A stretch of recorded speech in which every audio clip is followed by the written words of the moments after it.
In the shadowy recesses of history, hidden within ancient scrolls and forgotten libraries, lies a legacy of wisdom, waiting to awaken minds eager for knowledge. In this boundless realm of understanding, where stars murmur age-old secrets and the winds carry whispers of forgotten truths, we encounter William Walker Atkinson. Imagine, dear listener, embarking on a profound journey of personal discovery and mental mastery. A journey where Atkinson's teachings wrap around you like threads of ancient magic, weaving together insights that defy conventional thinking and reveal the hidden depths of the human mind. In this text, How to Use the Mind Effectively, Atkinson takes his place as a daring guide into the vast expanse of your consciousness.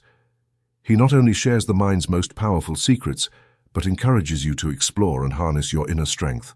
From the hidden recesses of the subconscious to the soaring heights of creative thought, each chapter offers a doorway to deeper self-awareness and a clearer understanding of the world around you.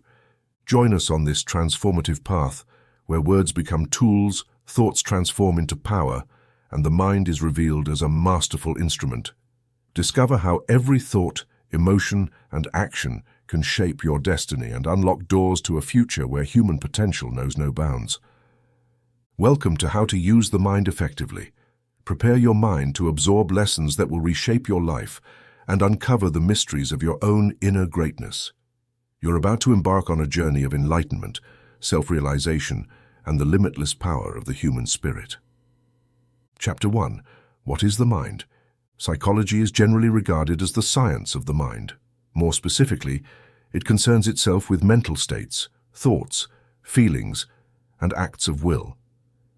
Historically, writers on psychology began by attempting to define and describe the nature of the mind before addressing various mental states and activities.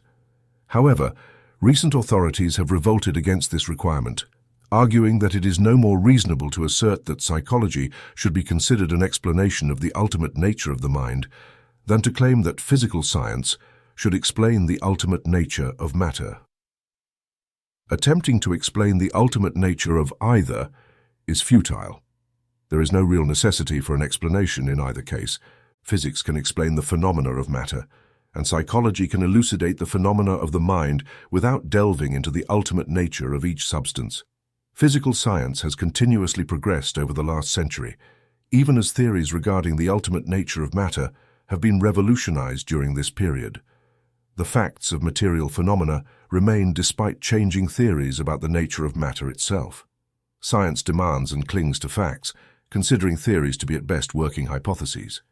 It has been said that theories are merely bubbles with which older children of science amuse themselves. Science possesses several well-founded yet opposing theories about the nature of electricity. Nevertheless, the facts of electrical phenomena and their applications are accepted by disputing theorists. The same applies to psychology. The facts related to mental states are consensual, and methods for developing mental faculties are effectively applied regardless of whether the mind is a product of the brain or the brain is simply an organ of the mind. The involvement of the brain and nervous system in thought phenomena is universally accepted, and that is all that is necessary to establish the science of psychology. Disputes over the ultimate nature of the mind are now generally left to philosophers and metaphysicians, while psychology focuses all its attention on studying the laws of mental activities and discovering methods for mental development. Even philosophy is beginning to grow weary of the eternal why and is dedicating itself to the how of things. Pragmatic thinking has permeated the field of philosophy, as expressed by Professor William James, who said, "Pragmatism is the attitude of turning one's eyes away from first things, principles, categories, supposed necessities, and looking toward the last things, fruits, consequences, and facts." Modern psychology is fundamentally pragmatic in its approach to the subject of the mind. Leaving to metaphysics the old arguments and disputes about the ultimate nature of the mind, it dedicates all its energies to discovering the laws of mental activities and states and to developing methods by which the mind can be trained to accomplish more and better work, conserve its energies, and focus its strengths. For modern psychology, the mind is something to be used, not merely something to speculate and theorize about. While metaphysicians lament this tendency, practical people of the world rejoice in it. Defining the mind. The mind is defined as the faculty or power by which thinking beings perceive, think, and will. This definition is inadequate and circular by nature, but that is inevitable, as the mind can only be defined in its own terms and only by reference to its own processes. The mind, apart from its own activities, cannot be defined or conceived. It knows itself only through its activities. The mind, without mental states, is a mere abstraction, a word without a corresponding mental image or concept. Sir William Hamilton expressed the issue as clearly as possible when he said, "What we mean by mind is simply that which perceives, thinks, feels, wills, and desires. Without perception, thought, feeling, will, and desire, it is impossible to form a clear conception or mental image of the mind. Deprived of its phenomena, it becomes a mere abstraction." Think about what thinks. Perhaps the simplest method to convey the idea of the existence and nature of the mind is attributed to a famous German psychology professor who used to start his lectures by asking his students to think of something, for example, his desk. Then he would say, "Now, think about what is thinking about the desk." After a pause, he would add, "This thing that is thinking about the desk, and which you are now thinking about, is the object of our study in psychology." The professor could not have said more if he had lectured for a month. Professor Gordy spoke very well on this point. The mind must be that which thinks, feels, and wills, or must be the thoughts, feelings, and acts of will of which we are conscious. The mental facts, in a word. But what can we know about what thinks, feels, and wills, and what can we discover about it? Where is it? You might say that it is in the brain, but if you speak literally, if you say it is in the brain like a pencil is in a pocket, then you must mean that it occupies a place, that it occupies space, and this would make it very similar to a material thing. In reality, the more you think about it carefully, the more you will clearly see what thinking men have long known. We know nothing and can learn nothing about the thing that thinks, feels, and wills. It is beyond the reach of human knowledge. Books that define psychology as the science of the mind do not say a word about what thinks, feels, and wills. They deal entirely with these thoughts, feelings, and acts of will, that is, mental facts, by trying to tell us what they are, to classify them into categories, and to tell us the circumstances or conditions under which they exist. It seems to me that it would be better to define psychology as the science of the experiences, phenomena, or facts of the mind, soul, or self, mental facts, in a word. Given the facts of the case and following the example of the best modern authorities, in this book, we will leave the consideration of the question of the ultimate nature of the mind to metaphysicians, and will confine ourselves to mental facts, the laws governing them, and the best means of acquiring and using them in the affairs of life. The classification and method of development followed in this book are as follows: the mechanism of mental states, that is, the brain, nervous system, sensory organs, etc., the fact of consciousness and its planes, the processes or faculties of the mind, that is, sensation and perception, representation or imagination and memory, feeling or emotion, intellect or reason and understanding, will or volition. Mental states depend on the physical mechanism for their manifestation, whatever the ultimate nature of the mind may be. Mental states, regardless of their specific character, will fall into one of the 5 general classes of mental activities mentioned. Chapter 2. The mechanism of mental states. The mechanism of mental states, the mental machinery by which we feel, think, and will, consists of the brain, the nervous system, and the sensory organs. Whatever the actual nature of the mind, whatever theory is held regarding its activities, it must be admitted that the mind relies on this mechanism for the manifestation of what we know as mental states. As wonderful as the mind may be, it seems to depend on this physical mechanism for the expression of its activities. This dependence is not only on the brain, but also on the entire nervous system. The best authorities agree that the highest and most complex mental states are merely an evolution of simple sensation, and that they depend on sensation for their raw material of feeling and thought. It is therefore appropriate to start with a consideration of the machinery of sensation. This requires a preliminary consideration of the nerves. Nerves. The body is traversed by a complex system of nerves that has been compared to a vast telegraph network. Nerves transmit sensations from various parts of the body to the central receiving station of the brain. They also convey motor impulses from the brain to different parts of the body, impulses that provoke the movement of the appropriate body parts. There are also other nerves that we do not address in this book, but which perform certain physiological functions such as digestion, secretion, excretion, and circulation. Our primary concern at this moment is the sensory nerves. Sensory nerves. Sensory nerves transmit impressions from the external world to the brain. The brain is the central hub for sensory nerves, which have countless sending stations throughout the body, with their terminals ending in the skin. When these nerve endings are irritated or excited, they send messages to the brain that demand attention. This is true not only for touch or sensation nerves, but also for those related to the respective senses of sight, smell, taste, and hearing. In fact, leading authorities argue that the five senses are merely an evolution of the primary sense of touch or sensation. The sense of touch. The nerves of the sense of touch terminate in the outer layer or skin of the body. They inform us of contact with other physical objects. Through these reports, we are aware not only of contact with the external object, but also of many facts related to the nature of that object, such as its degree of hardness, roughness, and temperature. Some of these nerve endings are highly sensitive, such as those at the tip of the tongue and the fingers, while others are comparatively less sensitive, such as those on the back. Some of these sensory nerves are limited to informing about contact and degrees of pressure, while others deal solely with informing about the degrees of temperature of objects with which their ends are in contact. Some of these latter nerves respond to the highest degrees of heat, while others only respond to the lowest degrees of cold. Nerves in certain parts of the body respond more easily and clearly to temperature than those in other parts. For example, the nerves in the cheek are quite sensitive to impressions of heat. The sense of sight. The nerves of the sense of sight terminate in the complex optical apparatus commonly known as the eye. What is called the retina is a highly sensitive nerve membrane that covers the interior and back of the eye, and into which the fibers of the optic nerve terminate. The eye's optical instrument transmits focused light vibrations to the nerves of the retina, from where the impulse is transmitted to the brain. However, contrary to popular belief, the nerves of the eye do not measure distances or form any inferences. This is clearly the work of the mind. The simple function of the optic nerves is to inform about the color and degrees of intensity of light waves. The sense of hearing. The nerves of the sense of hearing terminate in the inner part of the ear. The eardrum receives sound vibrations that enter the ear cavities, amplifies and adapts them, and then transmits them to the endings of the auditory nerve in the inner ear, which conveys the sensation to the brain.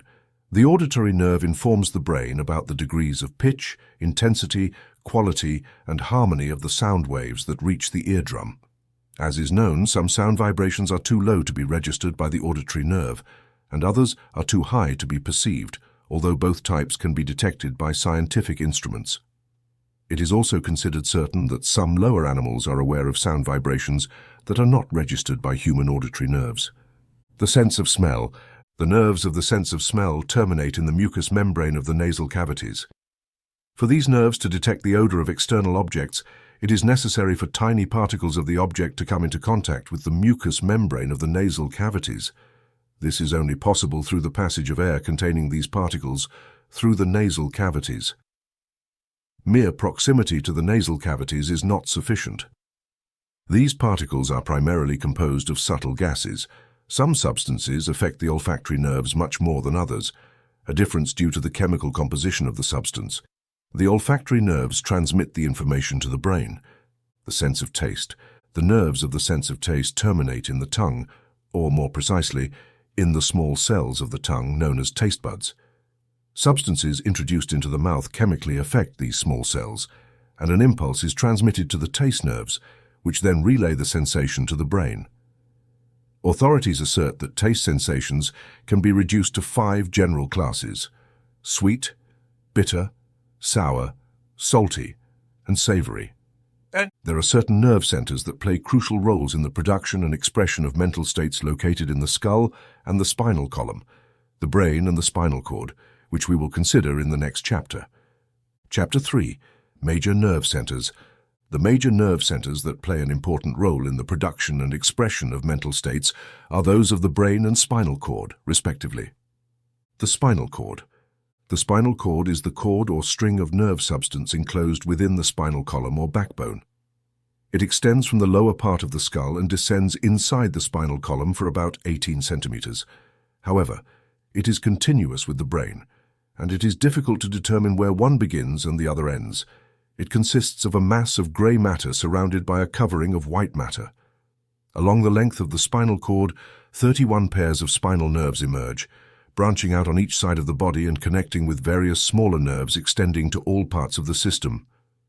The spinal cord is the main central cable of the nerve telegraphic system, and any injury or obstruction to it incapacitates or paralyzes the parts of the body whose nerves enter the spinal cord below the site of the injury or obstruction. Such injuries or obstructions not only inhibit sensory reports from the affected area, but also inhibit motor impulses from the brain intended to move the limbs or body parts. Ganglia or little brains. What are called ganglia or small groups of nerve cells are found in various parts of the nervous system, including the spinal nerves. These groups of nerve cells are sometimes referred to as little brains and play very important roles in the mechanism of thought and action. Spinal ganglia receive sensory reports and emit motor impulses in many cases without involving the central brain in this process. These activities are known as reflexive nerve action. Reflex action. Reflexive nerve action is one of the most remarkable activities of the nervous and mental mechanism, and its understanding often surprises the ordinary person, as they generally assume that these activities are only possible for the central brain. In reality, not only is the central brain a trinity of three brains, but in addition to these, each of them possesses a large number of small brains distributed throughout its nervous system, each capable of receiving sensory reports and also sending motor impulses. It is worth understanding this wonderful form of neuromental activity. When an ash enters the eye, the report reaches a ganglion, a motor impulse is sent and the eyelid closes. The same result occurs if an object approaches the eye without actually entering it. In either case, the person is only aware of the sensation and motor impulse after it has occurred. This is a reflex action. The instinctive withdrawal of a foot when tickled is another example. The removal of a hand burned by the lit tip of a cigar or pricked by the point of a needle is another example. Involuntary activities and those known as unconscious activities are the result of reflex actions. Furthermore, it is a fact that many initially voluntary activities become what are called acquired reflexes or motor habits through certain nerve centers that become accustomed to sending specific motor impulses in response to certain sensory reports. Familiar movements in our lives are largely accomplished this way, such as walking, using a knife and fork, operating typewriters, etc. The writhing of a decapitated snake, the muscular movements of a decapitated frog, and the violent struggles, wing flapping, and jumps of decapitated birds are examples of reflex action. Medical reports indicate that even in cases of decapitation, humans can exhibit similar reflex actions in some cases. Thus we see that we can feel and will through our little brains, as well as through the central brain or brains. Whatever the nature of the mind, it is certain that in these processes it employs other parts of the nervous system beyond the central brain. The three brains, what is commonly referred to as the human brain, actually form a trinity of three brains known as follows. 1. The medulla oblongata, 2. The cerebellum, and 3. The cerebrum. If one wishes to limit mental activity to conscious intellectual effort, then and only then is it correct to consider the cerebrum, the large brain, as the brain, the medulla oblongata. The medulla oblongata is an extension of the spinal cord at the base of the brain. Its function is to control involuntary bodily activities, such as breathing, circulation, digestion, and so on. Broadly speaking, its activities can be described as highly developed and complex reflex actions. It primarily manifests through the sympathetic nervous system, which controls vital functions. It does not normally require the involvement of the cerebrum in these areas, and is capable of performing its tasks without ordinary conscious awareness. The cerebellum. The cerebellum, also known as the little brain, is located just above the medulla oblongata and just below the rear part of the cerebrum, or large brain. It combines the nature of a purely reflexive center on one hand with that of an habitual mind on the other. In summary, it occupies an intermediate position between the activities of the cerebrum and the medulla oblongata, possessing characteristics of both. It is the organ of a series of important acquired reflexes, such as walking and many other familiar muscular movements, that were initially acquired consciously and then became habitual. A skater, cyclist, typist, or machinist relies on the cerebellum for the ease and smoothness with which they perform their movements without thinking about them. It can be said that one has not fully mastered a set of muscular movements like those mentioned until the cerebellum has taken over the task and relieved the cerebrum of conscious effort. Technique is never perfected until the cerebellum assumes control and direction of the necessary movements, and the impulses are sent below the level of ordinary consciousness. The cerebrum. The cerebrum, also called the large brain and considered by common people as the brain, is located in the upper part of the skull and occupies most of the cranial cavity. It is divided into two major divisions or hemispheres. Modern authorities agree that the cerebrum has specialized zones or areas, some of which receive sensory information from nerves and sensory organs, while others send motor impulses leading to voluntary physical actions. Many of these areas or zones have been localized by science, while others remain to be identified. It is likely that, over time, science will accurately localize the area or zone for each type of sensation and motor impulse. The cortex, the area of thought, memory, and imagination, has not been clearly localized, except that it is believed these mental states reside in the thin outer layer of gray matter of the brain that wraps around and covers the mass of brain substance. Furthermore, it is considered probable that higher reasoning processes occur in or through the cortex of the frontal lobes. The cortex of a person with average intelligence, if spread out on a flat surface, measures about 4 square feet. Generally, the higher the degree of intelligence of an animal or human, the deeper and more numerous the folds or convolutions of the cortex, and the finer its structure. It can be stated as a general rule, with very few exceptions, that the higher the degree of intelligence of an animal or human, the larger the surface area of their cortex relative to the size of the brain. It should be noted that the cortex is folded into deep sulci, or convolutions. The brain, in its shape, divisions, and convolutions, resembles the inside of a walnut. The interior of the two hemispheres of the brain is primarily composed of connective nerves, which undoubtedly serve to produce and maintain the functional unity of mental processes.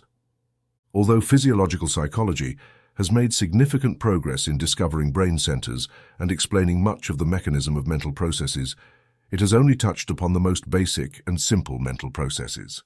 Higher processes have so far defied any analysis or explanation in terms of physiology. Chapter 4. Consciousness. The fact of consciousness is the great mystery of psychology. It is difficult even to define the term, although any person of average intelligence understands what is meant by this word. Webster defines it as the knowledge of one's own existence, sensations, mental operations, and so on. The immediate knowledge or perception of any object, state, or sensation, being aware or sensitive. Another authority defines the term as the state of being aware of one's own sensations, the power, faculty, or mental state of being aware of one's own existence. Condition of the moment, thoughts, feelings, and actions. Hayek's definition is that indefinable characteristic of mental states that makes us aware of them. It will be seen that the idea of consciousness is the very essence of the concept of consciousness, but ultimately we are forced to recognize that it is impossible to define consciousness precisely, as it is something entirely unique and different from everything else, and we have no other synonymous terms for it. We can only define it in its own terms, as will be seen by referring to the definitions given above. It is also impossible to clearly explain its emergence and being. Huxley rightly said that something as remarkable as a state of consciousness occurs as a result of irritation of the nervous tissue, as inexplicable as the appearance of the genie when Aladdin rubbed his lamp. All we can know about the nature of consciousness must be learned by turning our attention inward, focusing on the awareness of our own mental operations through introspection.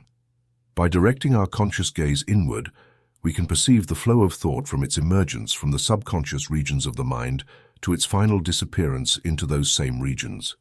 It is a common but mistaken assumption that we have direct consciousness of external objects, which is impossible because there is no direct knowledge of such external objects. We are only aware of our sensations or mental images of external objects.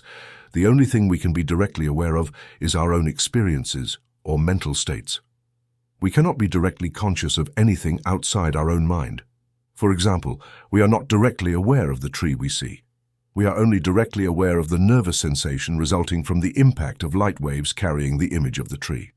When we touch the tree and perceive its texture, we are directly aware of the sensation reported by the nerves at the tips of our fingers that have been in contact with the tree. We are even directly aware of our own body in the same way. The mind must experience what it can be aware of. We are aware only of what our mind is experiencing at that moment, or of what we have experienced in the past and is being re-examined at the moment by the process of memory, or is being recombined or reorganized at that moment by imagination. However, it should be noted that not all mental states or mental facts are within the field of consciousness. This misconception has been exploited for many years, and it is now recognized that the field of consciousness is very narrow and limited. The vast field of mental activity lies beyond its restricted boundaries. Beyond and outside the narrow field of consciousness lies the vast subconscious reservoir of memory, where past experiences are stored to be recalled into the field of consciousness through an act of will in the act of remembering, or by association in ordinary recollection. Furthermore, the mind manifests much of its activity and performs a significant portion of its work in this vast region. Emotions and feelings take shape here, playing such an important role in our lives, and often expressing a vague, disturbing anxiety long before rising to the level of consciousness. It is here that ideas, feelings, and concepts are born, that later emerge into consciousness and express what people call genius. In the subconscious realm, imagination performs much of its work and surprises its owner by presenting the results obtained into the field of consciousness. In this subconscious domain, the particular process of mental chewing, digestion, and assimilation occurs that all brain workers are familiar with. It absorbs the raw mental material provided, separates it, digests it, assimilates it, and then presents it again to the conscious faculties after some time in a transformed form. It is estimated that at least 85% of our mental activities occur below or outside the field of consciousness. Modern psychology pays significant attention to these vast areas of the mind that were once neglected, and future psychology will give even more attention to them. Modern authorities agree that it is in the subconscious domain that the explanation of much that is otherwise inexplicable is to be found. In fact, it is likely that soon consciousness will be considered simply as a focusing of attention on mental states, and objects of consciousness as simply the portion of mental content within the field of mental vision created by this focusing. Chapter 5. Attention. Closely related to the object of consciousness is the process of the mind that we call attention. Attention is generally defined as the application of the mind to a mental state, often referred to as concentration of consciousness. However, some have dared to suggest that consciousness itself is rather the result of attention, rather than an incident of consciousness. We will not attempt to discuss this question here, except to assert that consciousness materially depends on the degree of attention given to its object. Authorities place great importance on the intelligent direction of attention and argue that without it, higher forms of knowledge are impossible. Common opinion is that we feel, see, hear, taste, or smell whenever objects affecting these senses come into contact with the sensory organs that govern them. But this is only a partial truth. The real truth is that we only become aware of the reports from these senses when attention is directed toward the sensation, either voluntarily or involuntarily. In other words, in many cases, even if the nerves and sensory organs report a disturbance, the mind does not consciously become aware of the report unless attention is directed toward it, whether by an act of will or a reflexive act. For example, a clock may ring loudly, yet we may not be aware of it because we are focusing our attention on a book. Or we might enjoy a delicious meal without tasting it because we are attentively listening to the conversation of a charming neighbor. We may perceive a surprising event unfolding before our eyes because we are deeply immersed in thoughts about something completely different from the present scene. There are numerous recorded cases showing that a person can be so absorbed in speech, thought, or action that they do not feel a pain that would be intolerable at another time. Writers have forgotten their pain in the concentrated interest they had in their work. Mothers have not felt pain when their babies required urgent attention. And speakers have been so carried away by their own eloquence that they did not feel the pinprick with which their friends tried to attract their attention. Not only does perception and feeling largely depend on attention, but also reasoning processes, memory, and even willpower depend on attention for a significant part of their manifestation.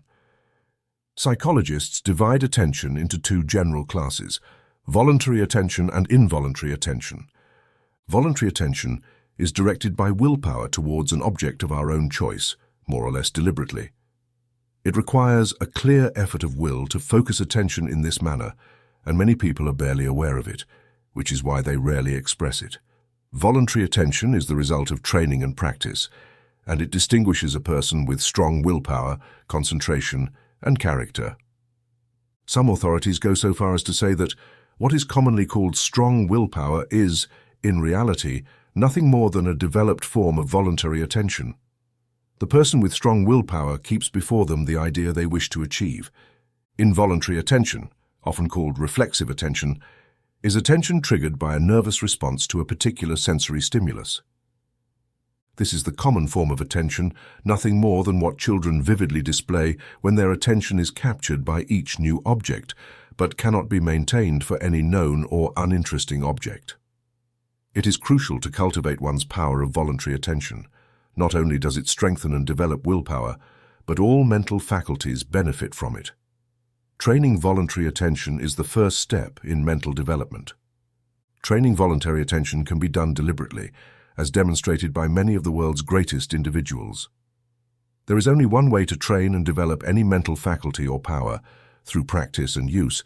Through practice, one can cultivate interest in objects that previously had none, and thus the use of attention develops the interest that sustains it. Interest is the natural path through which attention moves easily, but interest itself can be induced by concentrated attention. By studying and examining an object, attention illuminates many new and fascinating features about it, which arouses new interest that, in turn, attracts greater and continuous attention.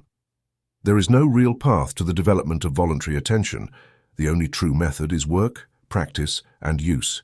You must practice with things that do not interest you, the primary interest being your desire to develop the power of voluntary attention. But as soon as you start paying attention to what does not interest you, you will become interested in the task itself. Take an object and focus your mind on it. Think about its nature, origin, use, associations, probable future, and so on. Keep your attention firmly on it and exclude all external thoughts.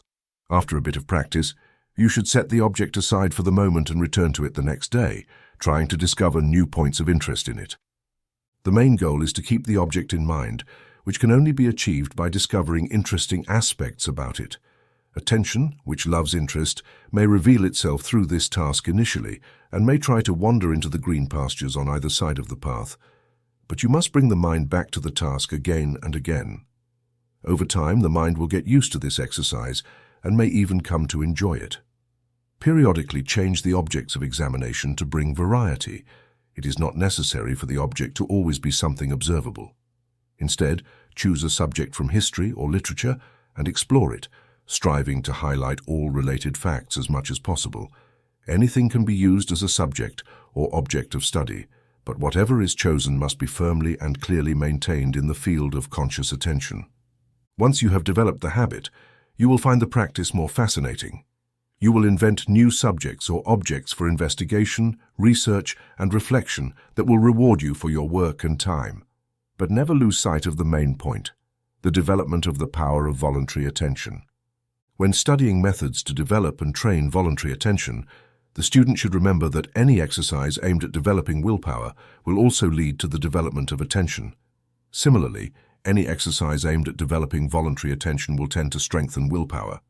Willpower and attention are so closely linked that what affects one also influences the other.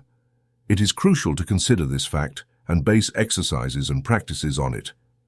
When practicing the concentration of voluntary attention, remember that concentration involves not only focusing attention on a particular object or subject, but also excluding impressions from other objects or subjects.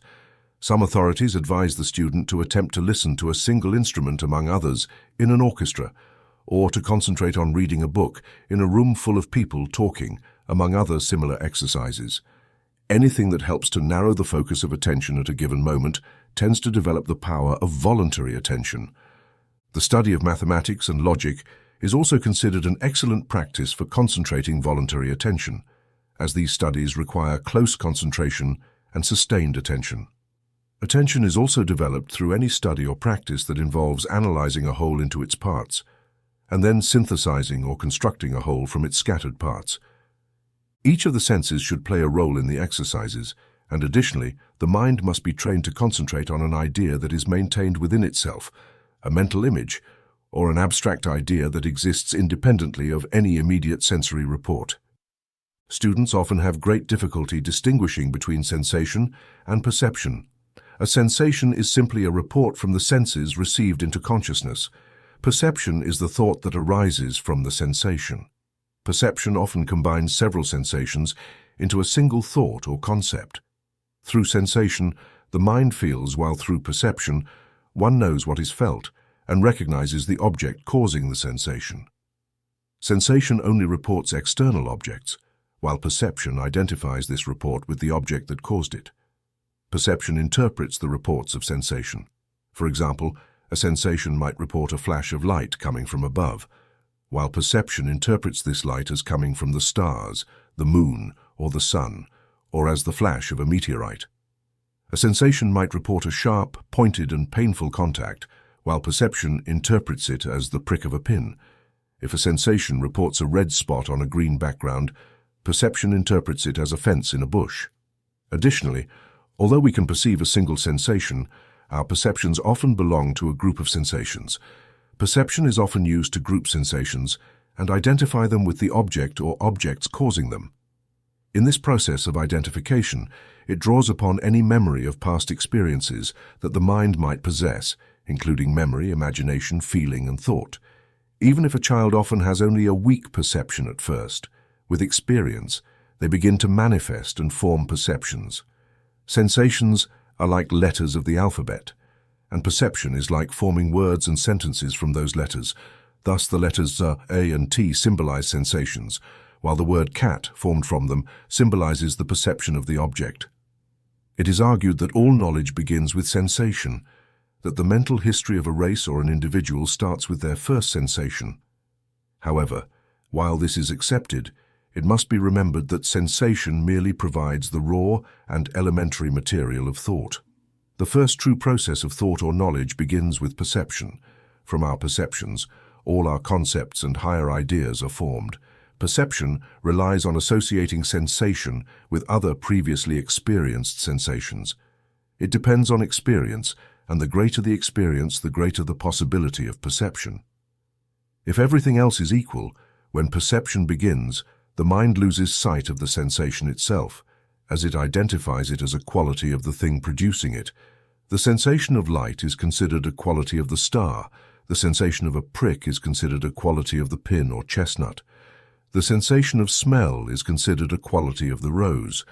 In the case of the rose, the various sensations of sight, touch, and smell, in their impressions of color, qualities, shape, softness, and fragrance, are grouped into the perception of the complete object of the flower. The perceiver is what is perceived, the object of the act of perception. The concept, of course, is a mental state corresponding to its external object. It is a combination of several sensations considered as qualities of the external object, joined by memories of past experiences, ideas, feelings, and thoughts. Thus, a concept, although the simplest form of thought, is considered a mental state. The formation of a concept involves three progressive steps. First, attention forms defined conscious sensations from indefinite nervous reports. Second, the mind interprets these defined conscious sensations and attributes them to the external object causing them. Third, the sensations thus connected are grouped, perceived as a unity, and regarded as qualities of the external object. The clear distinction between a sensation and a concept can be established in the mind by remembering the following. A sensation is a feeling. A concept is simply a thought that identifies one or more sensations. A sensation is merely the conscious recognition of a stimulation of a nerve ending, while a concept is the result of a distinct mental process related to the sensation. It is crucial to develop perception, as our education materially depends on our power of perception. It does not matter if the external world is filled with many objects, if we do not perceive their existence. The substance of our mental world depends on perception. Many people go through the world without perceiving even the most obvious facts. Their eyes and ears are perfect instruments, their nerves transmit accurate reports, but the perceptual faculties of their minds fail to observe and interpret sensory reports. They see and hear clearly, but sensory reports are neither observed nor noted by them. They mean nothing to them. One can see many things and yet observe few. Our knowledge depends less on what we see or hear than on what we perceive, notice, or observe. Not only does practical knowledge largely depend on the development of perception, but success also materially depends on the same faculties in business and professional life. The successful person is often the one who has developed their perceptual faculties. The person who perceives and takes mental notes of what happens in their world is the one apt to know when such knowledge is needed. In this era of book education, we find that young people are not as observant as those children who had to rely on perceptual powers for their knowledge. The young Arab or Indian will observe more in an hour than the civilized child in a day. Living in a world of books often tends to weaken powers of observation and perception. Perception can be developed through practice. Start by concentrating on the things you see and hear during your usual walks. Keep your mind wide open. Observe people's faces, their manner of walking, their characteristics. Look for interesting and unusual things. You will see them. Do not go through life daydreaming, but keep a keen eye on things of interest and value. The most familiar things will reward you for the time and effort you put into examining them in detail, and the practice gained from such tasks will be valuable for your perceptual development. One authority points out that very few people, even those living in the countryside, know whether a cow's ears are above, below, behind, or in front of its horns, or whether cats descend from trees head first or tail first. Very few people can distinguish between the leaves of different types of trees known in their neighborhood. Very few people are able to describe the house in which they live beyond the general features. The details are unknown to them. Jourdain, the French typist, was able to pass by a shop window and perceive every item within it, then repeat what he had seen. But this skill was acquired only through constant and progressive practice. He himself described his ability and claimed that it was nothing compared to that of a fashionable woman who could pass another woman in the street, perceive all her clothes from head to toe in a single glance, and be able to describe not only the fashion and quality of the fabric, but also say whether the lace was real or simply machine-made. It is said that a former Yale president could glance at a book and read a quarter of a page in one go. Any study or occupation that requires analysis will develop the power of perception. As a result, if we analyze the things we see by breaking them down into their parts or elements, we will also develop our perceptual faculties. It is a good exercise to examine a small object and strive to discover as many distinct points of perception as possible, noting them on a piece of paper. Even the most familiar object, when examined closely, will yield enriching benefits. If two people participate in such a contest, the spirit of rivalry and competition will enhance their powers of observation. Those who have had the patience and perseverance to systematically practice such exercises report a constant improvement from the start.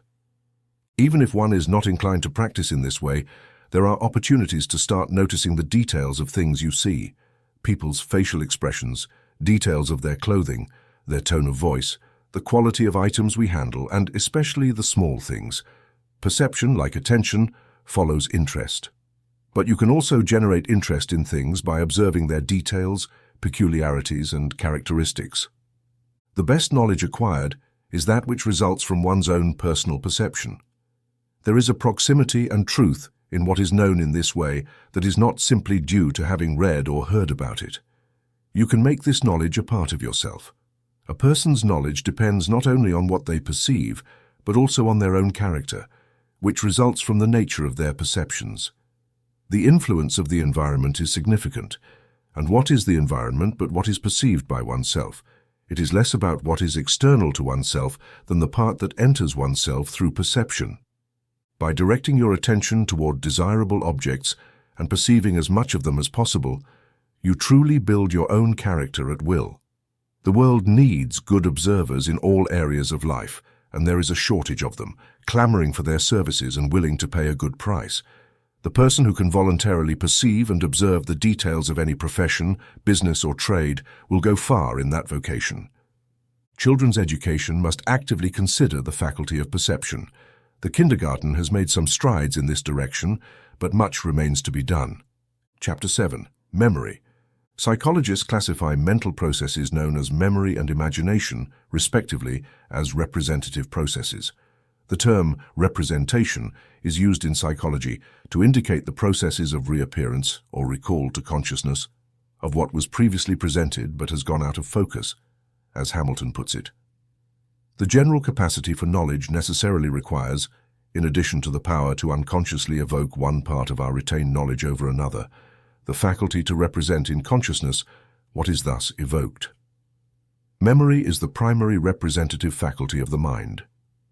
Imagination depends on memory for its materialization, as we will see when considering that any mental process involving the recall, memory, or representation of a sensation, perception, mental image, thought, or previously experienced idea must rely on memory for its actualization.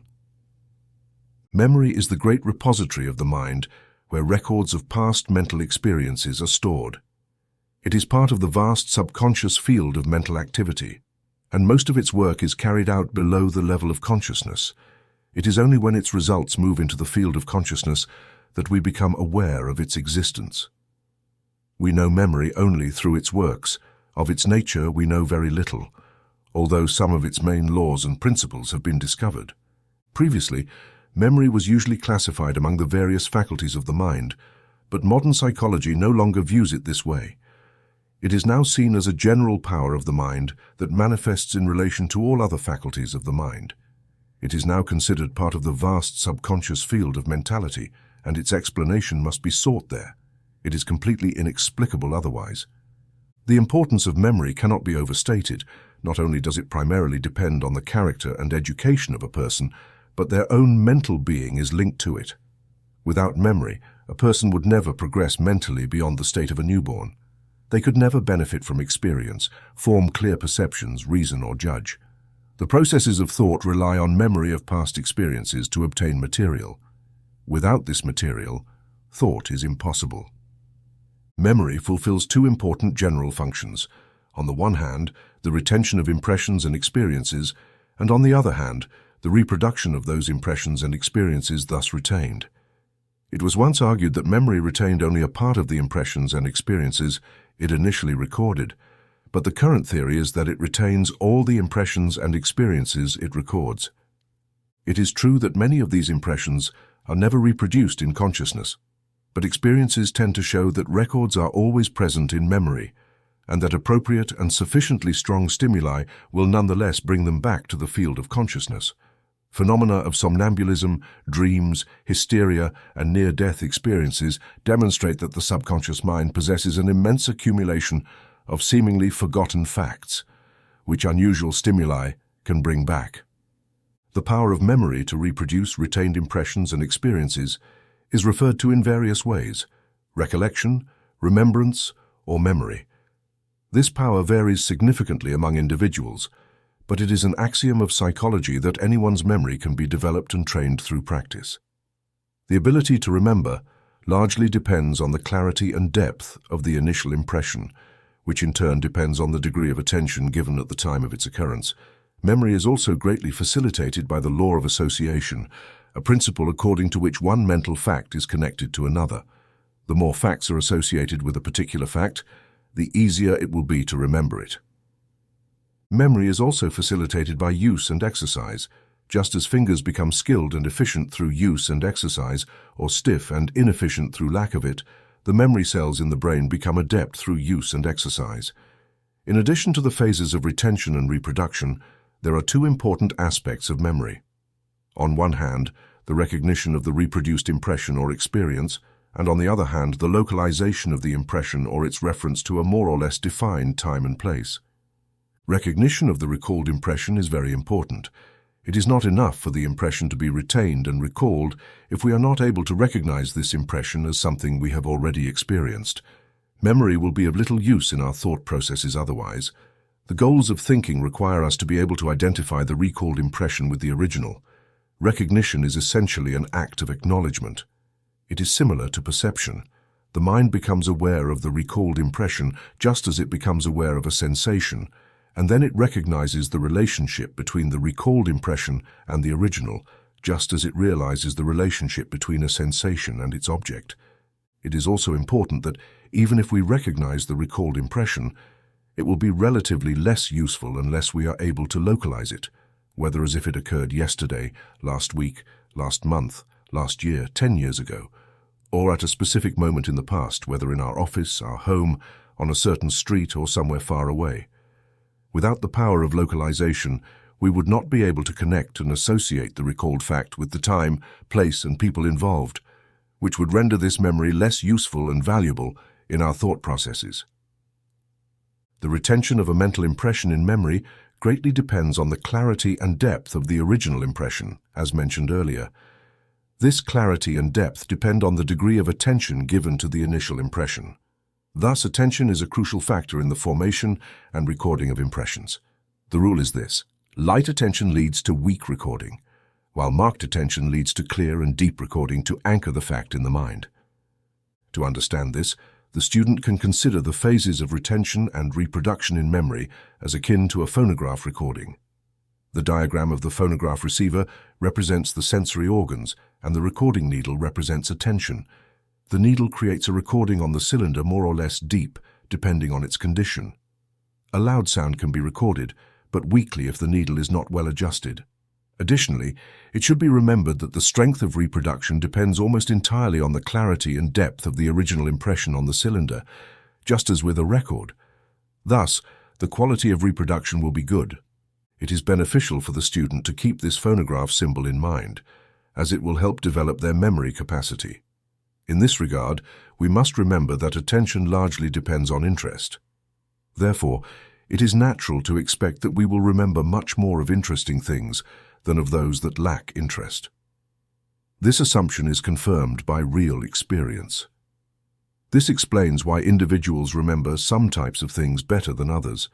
Some remember faces, others dates, others still-spoken conversations or written words, and so on. Generally, each person is interested in the types of things they remember most easily. For example, an artist remembers faces and facial details or landscapes and their details easily. A musician easily recalls passages or measures of music, often very complex. A speculator readily remembers quotes of their favorite stocks. A bookmaker has no difficulty recalling the odds of a particular horse on a given day, or details of a race that took place many years ago. The lesson to remember is to be attentive and to awaken interest in the things you want to memorize. This interest can be stimulated by studying the relevant subjects, as suggested in a previous chapter on memory visualization. Many reputable authorities assert that original impressions can become clearer and deeper, and that the process of reproduction becomes more effective through the practice of visualizing the object to be memorized. By visualization, we mean forming a mental image of the thing in the imagination. If you wish to recall the appearance of something, examine it closely, then step back and try to reproduce its appearance as a mental image in your mind. By doing this, a particularly clear impression will be reproduced in your memory, and when you remember the thing, you will also recall the clear mental image associated with it.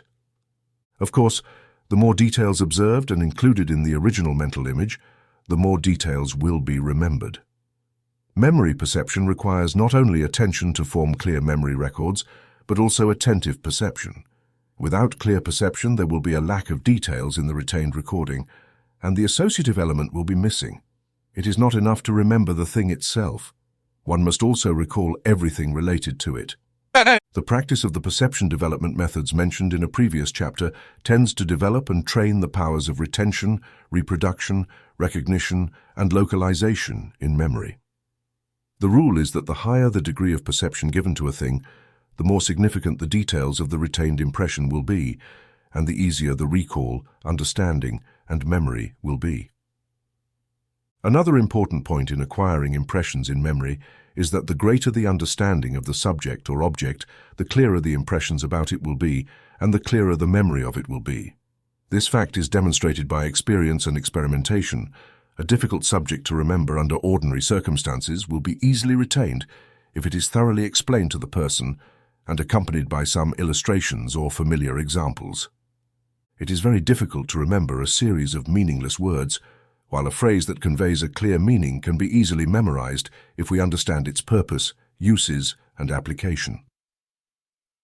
A professor who conducted a series of experiments in this field was able to memorize a line of poetry in about 1/10 of the time required, according to Gordy. He recounts that once he asked a gifted student from Johns Hopkins University to summarize a lecture he had just heard. "I can't do it," replied the student. "It wasn't logical." The rule is that the more one knows something, the easier it is to recall it. This is a point worth emphasizing. Chapter 8. Memory continued. The subject of memory cannot be intelligently addressed without considering the law of association, one of the most important psychological principles. The principle of association, known in psychology as the law of association, is based on the fact that no idea exists in the mind without being associated with other ideas. This principle is not always recognized, and most people would dispute it at first glance. However, the existence and manifestation of ideas in the mind are governed by a mental law as invariant and constant as the physical law of gravitation. Each idea is associated with other ideas. Ideas travel in groups, one group associates with another group and so forth, until eventually every idea in the mind is directly or indirectly associated with every other idea, at least theoretically. It would be possible to start with one idea in a person's mind and then gradually unravel their entire stock of ideas as one unwinds the thread from a spool. Our thoughts progress according to this law. We begin on one topic and move to another, until we are unable to recall any connection between the first and the last thought, but each stage of the waking dream was connected to the previous and subsequent stages. It is interesting to trace these connections. Poe based one of his famous detective stories on this law. The waking dream can be interrupted by a sudden external impression, and then we proceed from that impression by connecting it to something already in our experience, starting a new chain of sequence. Often we fail to trace the associations governing our ideas, but the chain is there. One can think of a scene or past experience without any apparent cause. A little reflection will show that something seen or heard, like notes from a song floating in our ears or the scent of a flower, provided the connecting link between the past and the present. A subtle suggestion might remind us of a past event where a scent played a role. Someone's handkerchief might have carried the same perfume, or an old familiar melody might remind us of someone, something, or a place from the past. A familiar feature on a passerby's face might make us think of another person with a similar mouth, nose, shape, or expression, leading us to a sequence of memorized experiences. Often the initial idea or the connecting links might appear faintly in consciousness, but rest assured they are still present. In fact, we often accept this law unconsciously and without realizing its true existence. For example, when someone makes a comment, we immediately wonder how that idea came to them, and if we are perceptive, we might discuss what was on their mind before they spoke. There are two general types of idea associations in memory: continuity association and logical association. Continuity association depends on the prior association of ideas in time or space that have been recorded in the mind. For example, if you met Mr. and Mrs. Wetterhoon and were introduced to them one after the other, you would naturally think of Mr. W when you think of Mrs. W, and vice versa. For the same reason, you would naturally think of Napoleon when you think of Wellington, or Benedict Arnold when you think of Major Andre. Similarly, you would think of thunder when you think of lightning, or colic when you remember green apples, or love and moonlit nights when you think of university days. In the same way, we remember things that occurred just before or just after the event we have in mind, things close in space to the object we are thinking about. Logical association depends on the resemblance or difference between several things thought about. Things thus associated may not have been in the mind at the same prior time, nor are they necessarily linked in time and space. You might think of a book and then proceed by association to think of another book by the same author or another author on the same subject, or you might think of a book that is diametrically opposed to the first, the relationship of difference being distinct from the one that provokes the associated idea. Logical association depends on internal relationships rather than external relationships of time and space. This unnamed relationship between things not connected in space or time is discovered only through experience and education. The educated person realizes many points of relation between things that the uneducated person considers entirely separate. Wisdom and knowledge largely consist of recognizing relationships between things. Regarding memory association, considering the law of association suggests that when you want to imprint something in memory, as an authority says, you should multiply associations, intertwining the fact you want to remember in as dense a network as possible, especially those that are logical. This is why it is advised to group facts into categories and classes in memory. As Blackie says, nothing helps the mind as much as order and classification. Classes are always few, individuals numerous. To know the class well is to know what is essential in the character of the individual and what burdens the memory least to retain. Another important principle of memory is repetition. Impressions gain depth and clarity through repetition. If a verse is repeated once, it is possible to remember it. If repeated several times, the chances of remembering it increase significantly. If repeated a sufficient number of times, it is inevitable to remember it. The illustration of the phonograph record will help you understand why this is so. The rule is that constant repetition deepens memory impressions. Reviewing and recalling what is memorized frequently tends to keep the recordings clear and fresh, in addition to reinforcing the impression with each review. The following general rules of memory will be useful to the student who wishes to develop their memory. Give attention, cultivate interest, demonstrate perception, foster understanding, form associations, repeat and review by recalling impressions. Try to grasp the free end of the association, then unwind your memory spool. When you recall an impression, send it back with vigor to deepen it and connect it to as many new associations as possible. Practice a little memorization and recall each day, even if it's just a verse. Memory improves with practice and deteriorates through neglect and disuse.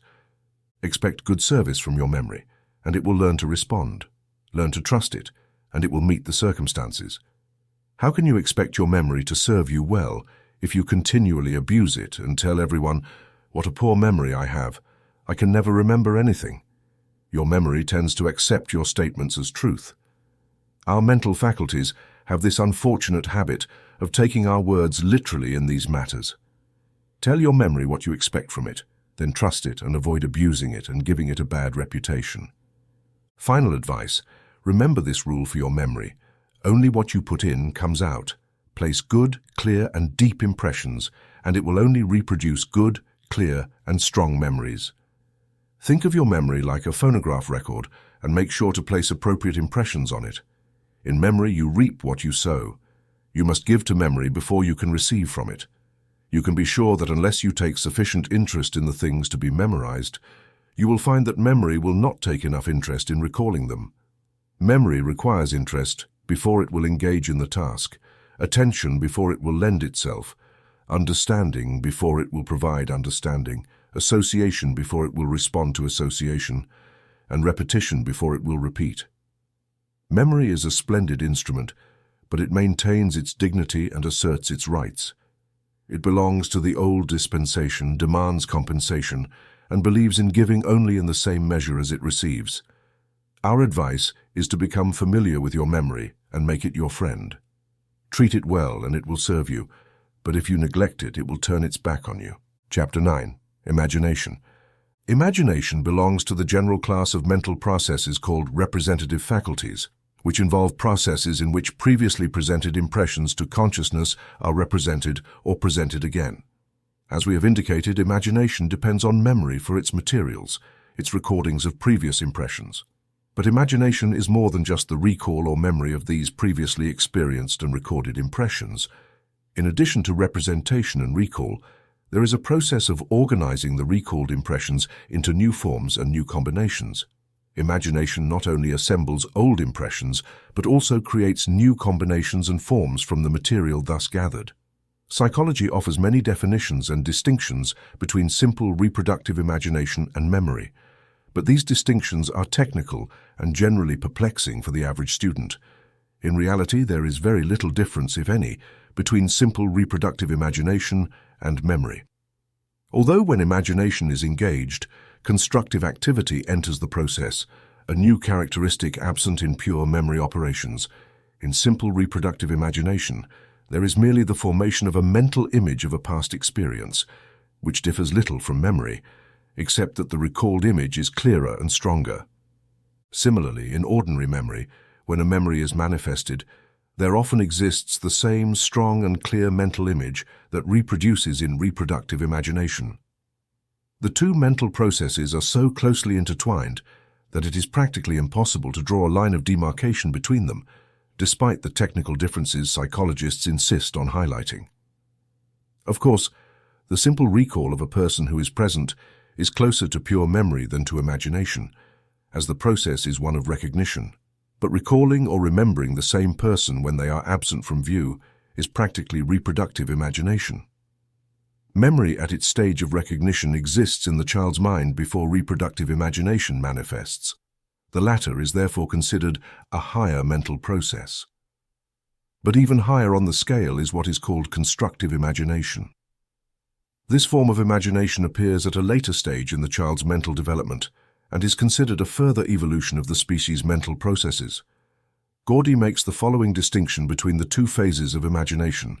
The difference between reproductive imagination and constructive imagination is that the images resulting from reproductive imagination are copies of past experience, while those resulting from constructive imagination are not.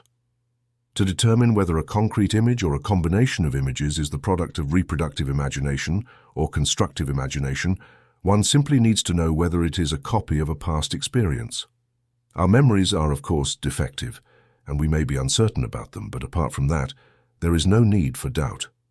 Many people who first hear psychologists' claims that imaginative faculties can only repeat and reproduce or recombine images previously imprinted on the mind are inclined to object that they can and often do imagine things they have not previously experienced. But they can and do. It is true that what they believe to be original creations of imagination are merely new combinations of original impressions. For example, no one has ever seen a unicorn, and yet someone initially imagined its form. But a little reflection will show that the image of the unicorn is simply that of an animal with the head, neck, and body of a horse, the beard of a goat, the legs of a deer, the tail of a lion, and a long, pointed, twisted horn in the middle of its forehead. Each part of the unicorn exists in a living animal, although the unicorn composed of all these parts does not exist outside of fable. Similarly, the centaur is composed of the body, legs, and tail of a horse, as well as the trunk, head, and arms of a man. The satyr has the head, body, and arms of a man, with the horns, legs, and hooves of a goat. The mermaid has the head, arms, and torso of a woman, joined at the waist to the body and tail of a fish. The minotaur has the head, body, and arms of a man, with the horns, legs, and hooves of an inferior animal, as well as a particular tail composed of an animal, but with a spear-like point. Each of these features is composed of familiar images from experience. Imagination can, throughout life, create such impossible animals, but it will be found that each part corresponds to something existing in nature and experienced by the mind of the person creating the strange beast. Similarly, imagination can represent a known person or thing acting in an unusual way that has no basis in facts concerning the individual person or thing, but is justified by an experience related to other people or things. For example, one can easily picture a dog swimming underwater like a fish or climbing a tree like a cat. Similarly, one can form a mental image of a bearded scholar and Grand Chancellor, or a venerable Archbishop of Canterbury dressed as a clown, balancing on his head with a colourful football at his feet, sticking out his tongue and winking at the audience. Likewise, one can imagine a train crossing an arid desert, or a steep mountain where no track has yet been laid. A bridge crossing a river can be imagined in the same way. In fact, this is how everything is created, constructed, or invented mentally. Old materials are combined in new ways and arranged in new ways. Some psychologists go so far as to say that no mental image from memory is an exact reproduction of the original impression, as it always undergoes changes due to the unconscious operation of constructive imagination.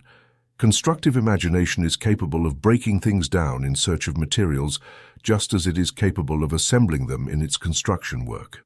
The importance of imagination in all intellectual processes is great. Without imagination, man could neither reason nor manifest any intellectual processes. It is impossible to consider the subject of thought without first considering the processes of imagination. Yet, it is common to hear people talk about imagination as if it were a faculty of mere useless fantasy with no place in the practical world of thought. Developing imagination is possible, and it can be trained. The general rules for developing imagination are essentially those we have outlined. Regarding the development of memory, there is the same need for abundant material to form clear and deep impressions, as well as sharp mental images. The same need for repetition of impressions and frequent use of this faculty. The practice of visualization, of course, strengthens both the power of imagination and that of memory, as these two powers are intimately linked. Imagination can be reinforced and trained by deliberately recalling past impressions and then combining them in new relationships. Memory materials can be broken down and then recombined and regrouped in the same manner. One can enter into the feelings and thoughts of other people by imagining oneself in their place and striving to represent their lives in one's imagination. In this way, one can build a much more complete and extensive understanding of human nature and human motives. In this regard, it is also important to warn students against the common waste of imaginative powers and the dissipating of their abilities in idle fantasies and daydreams. Many people abuse their imagination in this way, weakening not only their capacity to work effectively, but also wasting their time and energy. Daydreaming is notoriously inadequate for real and practical work of life, imagination, and ideals. Finally, the student should remember that within the category of imaginative faculties, one must place this phase of mental activity that has so much to do with creating or deteriorating one's own life, the formation of our ideals. Our ideals are the models according to which we shape our lives. According to the nature of our ideals, the character of the life we lead is formed. Our ideals are the pillars of what we call character. It is an old truth, as old as the human race, and now more clearly perceived by thinkers. As a man thinks in his heart, so is he. It is perceived that the influence of our ideals affects not only our character, but also our position and success in life. We grow to become what we have ideals of. If we create an ideal, whether it is of general qualities or qualities manifested by a living or deceased person, and we keep this ideal before us, we cannot avoid developing traits and qualities corresponding to those of our ideal. Deep reflection will show that character largely depends on the nature of our ideals. Thus, we see the effect of imagination in the formation of character. Moreover, our imagination has a significant influence on our actions. Many people have committed a reckless or immoral act that they would not have committed if they had had an imagination that showed them the probable results of the action. Similarly, many people have been inspired by great deeds and achievements because their imagination showed them the possible results of certain actions. Great achievements in all areas of life have been accomplished by people with sufficient imagination to consider the possibilities of certain ventures or plans. Railways, bridges, telegraph lines, cables, and other works of man are the result of the imagination of a few individuals. The good fairy godmother always grants a vivid and alert imagination among her gifts to her dear godchildren. "I resolve," says the old philosopher to the gods, "give me only a clear and active imagination." The dramatic values of life depend on the quality of imagination. Life without imagination is mechanical and boring. Imagination can increase sensitivity to pain, but it compensates by enhancing the capacity for joy and happiness. The pig has little imagination, little pain and little joy, but who envies the pig? The person with a clear and active imagination is in a sense the creator of their world, or at least a recreator who actively participates in the creative activities of the universe, rather than being merely a pawn pushed here and there in the game of life. Moreover, the divine gift of sympathy and understanding materially depends on possessing a good imagination. One can never understand another's pain or problems unless one can first imagine oneself in their place. Imagination is at the very heart of sympathy. One may have a great capacity for feeling, but due to a lack of imagination, one can never translate that feeling into action. Those who wish to sympathize with others must first learn to understand them and feel their emotions. This can only be achieved if one possesses the appropriate degree of imagination. Those who touch people's hearts must first be touched by people's feelings, which is only possible for those whose imagination allows them to put themselves in others' shoes and thus evoke their latent feelings, sympathies, and understandings. Thus we see that imagination affects not only our intellectual life, but also our emotional nature. Imagination is the very life of the soul. In Chapter 10, Feelings in Thinking About the Mind and Its Activities, we are accustomed to the general idea that mental processes are primarily those of intellect, reason, and thought. But in reality, most mental activities are related to feeling and emotion. Intellect is the youngest member of the mental family.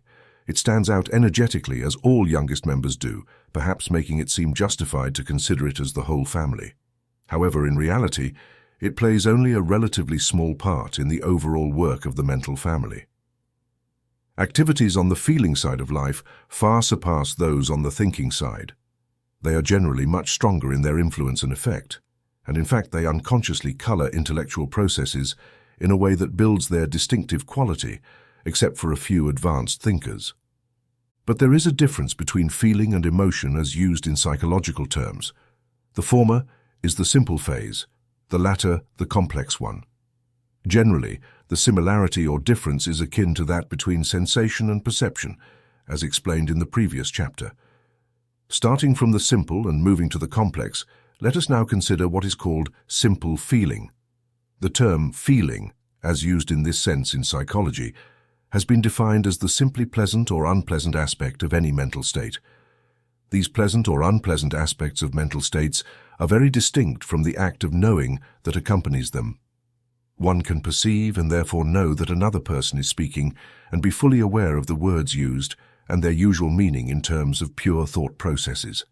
This would complete the mental state, but we must consider both the feeling side as well as the thinking side of the mental state. Thus, we find that knowledge of the other person's words and their meaning can create a pleasant or unpleasant mental state in the same way. Similarly, reading the words of a book, listening to a song, or seeing a perceived scene can evoke a more or less strong, pleasant or unpleasant feeling. This pleasant or unpleasant sensation is the essential characteristic of what we call feeling. It is very difficult to explain feeling except in its own terms. We know very well what we mean or what the other means when we say that we or they feel sadness, joy, or a sense of interest. But it is very difficult to explain the mental state except in terms of feeling itself. Our knowledge depends entirely on our previous experience of feeling. As one authority puts it, if we have never experienced pleasure, pain, fear, or sorrow, a quarter-hour volume cannot make us understand the mental state. Not all mental states are distinguished by a strong feeling.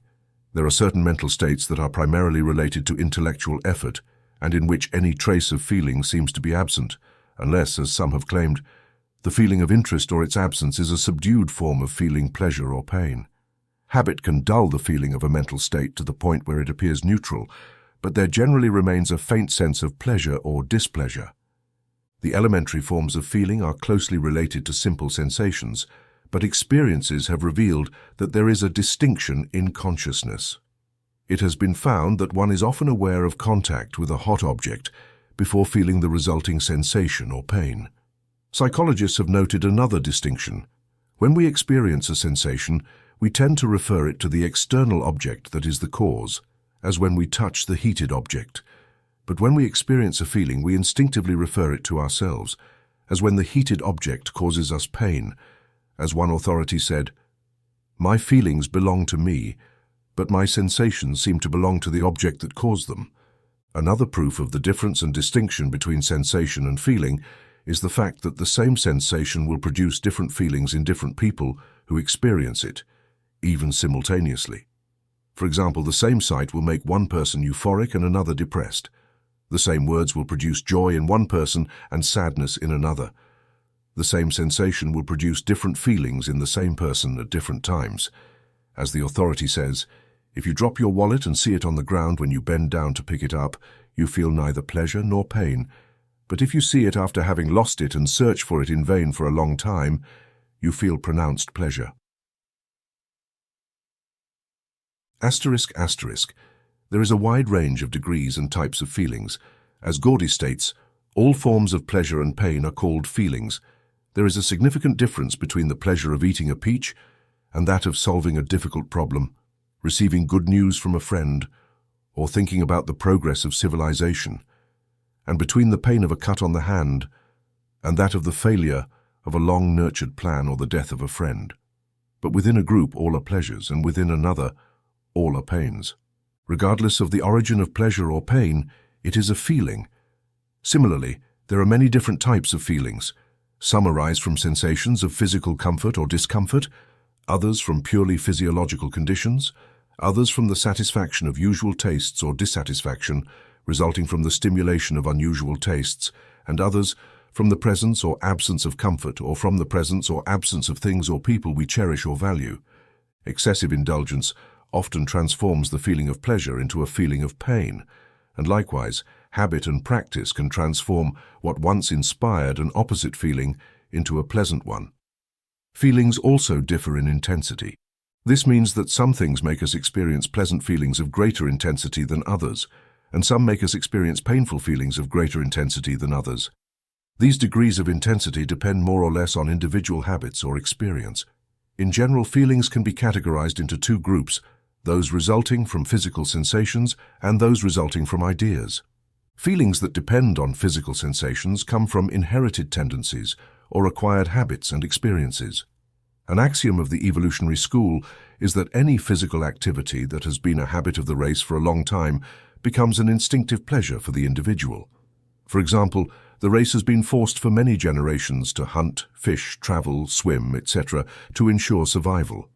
As a result, we, the descendants, are inclined to find pleasure in the same activities such as sports, games, exercise, etc.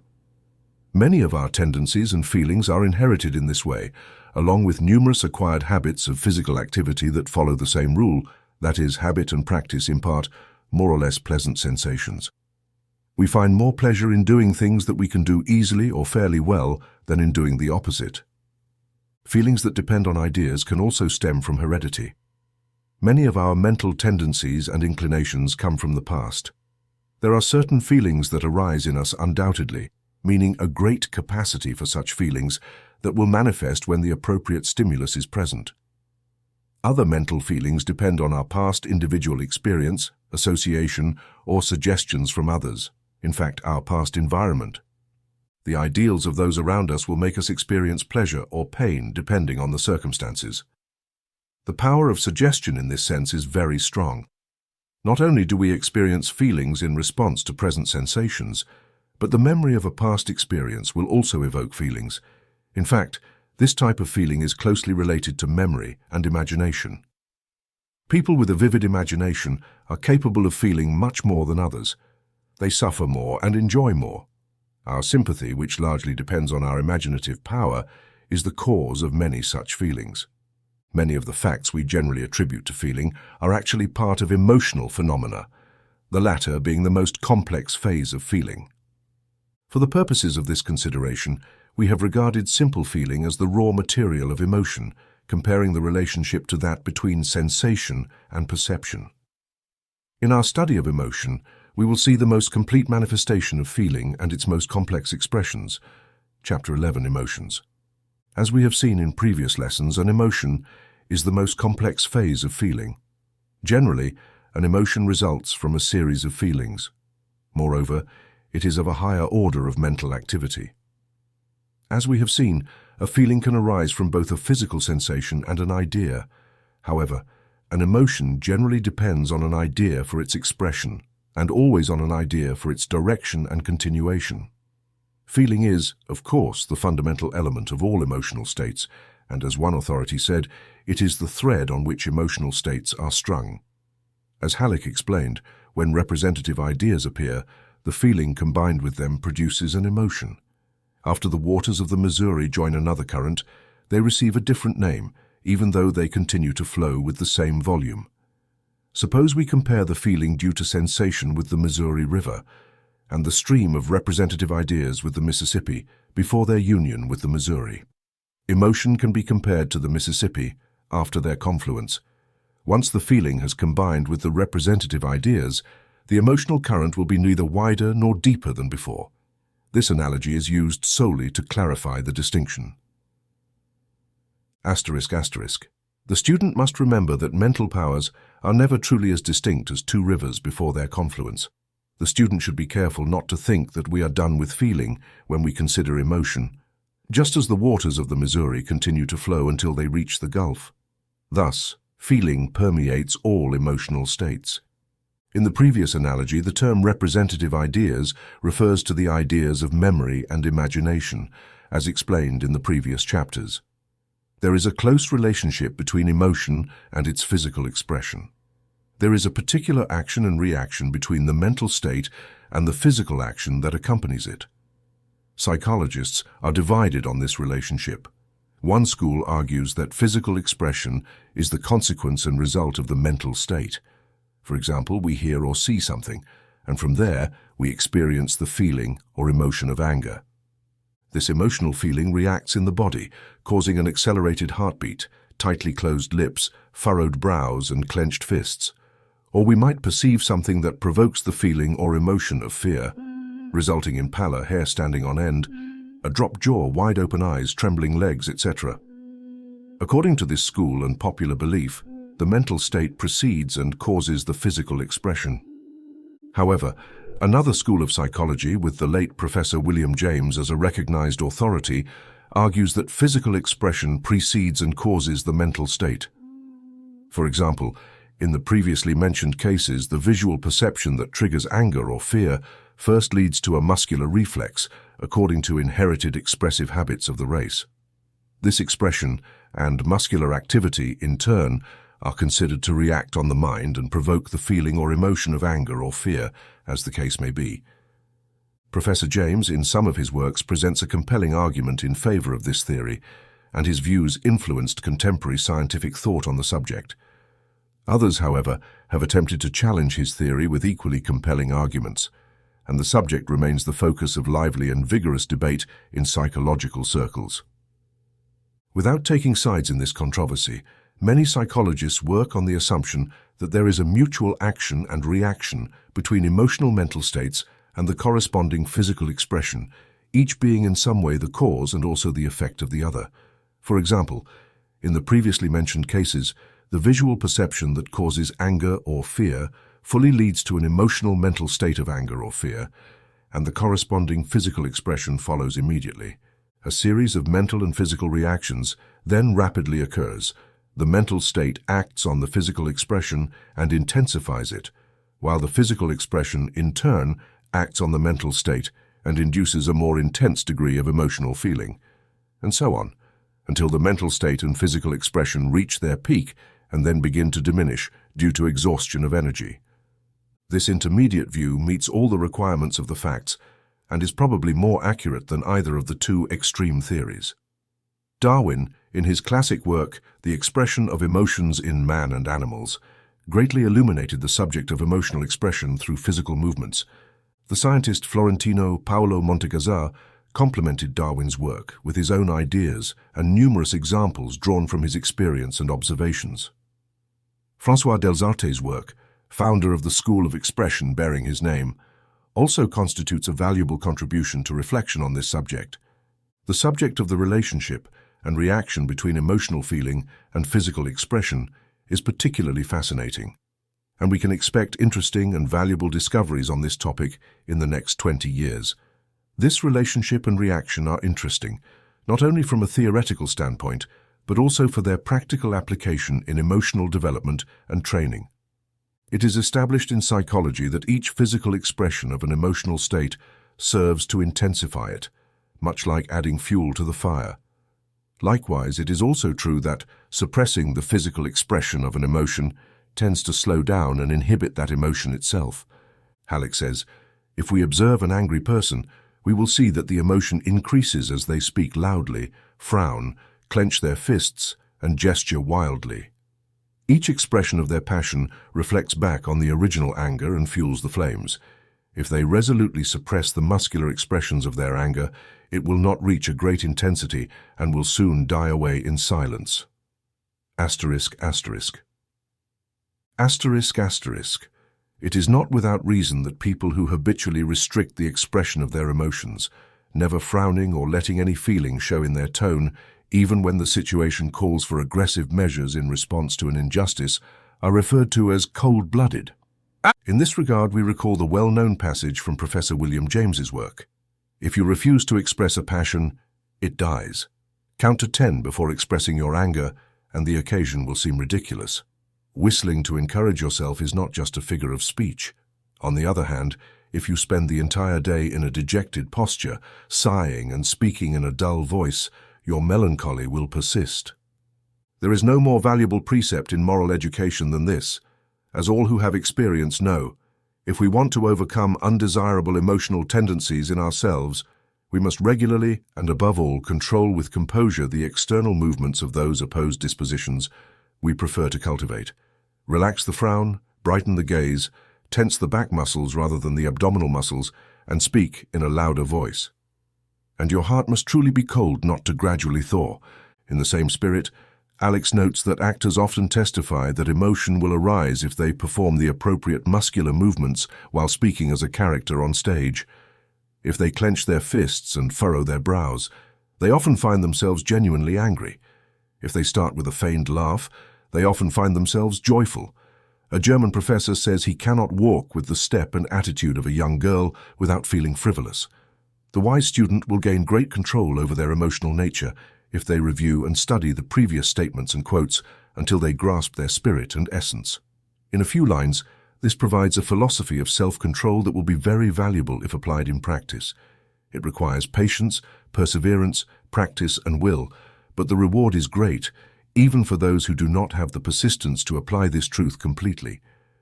There will be a partial reward if they use it to restrict, as much as possible, any undue physical expression of undesirable emotional excitement. Some writers seem to consider that the capacity for great excitement and emotional expression is a sign of a rich and complete character or a noble soul. This is far from true. While it is true that cultivating certain emotions tends to create a noble character and a full life, it is also true that the tendency to indulge in emotional or sentimental excesses is a sign of poorly controlled nature and weak rather than strong character. Moreover, excessive excitement and emotional expression tend to dissipate the more subtle and noble feelings that would otherwise seek an outlet in real and practical action. In the language of the old Scottish engineer, it is like the old locomotive that expends so much steam in whistling that it has nothing left to do. Excitement and emotional expression largely depend on habit and indulgence. While there is, of course, a great difference in emotional nature and tendencies among different people, emotions like physical actions or intellectual processes become habitual through repetition, and habit makes all physical or mental actions easy to repeat. Every time one manifests a deeper anger, the mental path becomes deeper and easier to tread the next time in the same manner. Every time anger is conquered and inhibited, it becomes easier to restrain it the next time in the same way. In this way, desirable emotional and expressive habits can be formed. Another aspect in the development, training, and mastery of emotions concerns the control of the ideas we allow into our minds. Ideative habits can be formed. In fact, most people form them. We can cultivate the habit of seeing the good side of things, seeking the best in those we know, and hoping for the best rather than the worst. If we resolutely refuse to entertain ideas designed to evoke certain emotions, feelings, passions, desires, sensations, or similar mental states, we can do much to prevent the emotion itself from manifesting. Emotions are often triggered by an idea, and if we exclude the idea, we can prevent the appearance of the emotional feeling. In this sense, the universal psychological rule can be applied. A mental state can be inhibited or restricted by directing attention toward the opposite mental state. We can use willpower to direct the control of attention, develop and direct voluntary attention, and thus truly control every phase of mental activity. Willpower is closer to the ego or center of the self, and attention is the primary tool, the instrument of will. This fact cannot be repeated too often. If it is ingrained in the mind, it will be useful and valuable in many critical situations of mental life. He who controls their attention controls their mind, and by controlling the mind, they control themselves. Chapter 12. Instinctive Emotions. Psychologists have made many efforts to classify emotions, but the best authorities argue that, beyond ordinary practical utility in considering the subject, any classification is scientifically useless due to its incomplete nature. As James wisely notes, any classification of emotions is considered as true and natural as any other, provided it serves a particular purpose. The difficulty of such a classification arises from the fact that each emotion is more or less complex and composed of various feelings or nuances of emotional excitement. Each emotion intertwines with others. Just as some elements of matter can be combined into hundreds of thousands of combinations, emotional elements can be combined into thousands of nuances of emotion. It is said that the two elements, carbon and hydrogen, form combinations that result in 5,000 varieties of material substances, ranging from coal to colorless naphtha. Similarly, emotional combinations formed from two main elements of feeling. Additionally, the fine distinction between sensation and feeling on the one hand, and between feeling and emotion on the other, further complicates the task. For our purposes, let us divide emotions into 5 general classes as follows. Instinctive emotions, social emotions, religious emotions, aesthetic emotions, and intellectual emotions. Now let us consider each of these 5 classes separately. Instinctive emotions. Instinct is defined as the unconscious, involuntary, or irrational impulse toward any action, or as the natural and rational impulse by which an animal engages in the performance of an action without reflecting on how to improve the method. One authority states that instinct is a neutral impulse that drives animals, even before any experience, to perform certain actions that tend to the well-being of the individual or the perpetuation of the species, seemingly without understanding the object toward which they aim or reflecting on the best methods to employ. In many cases, such as in the construction of bee cells, there is a perfection in the result that the reasoning human could only match by applying advanced mathematics to guide the operations performed. Mr. Darwin considers that animals, both in the past and present, have varied in their mental qualities, and that these variations are hereditary. Instincts also vary slightly in a natural state, so that natural selection can eventually lead them to a high degree of perfection. Previously, it was fashionable to attribute instinct to lower animals and something similar to innate ideas implanted in each human species and continued through inheritance. However, the application of the idea of evolution to the science of psychology has led to the disappearance of these old ideas. Today, it is argued that what we call instinct is the result of gradual development over the course of evolution.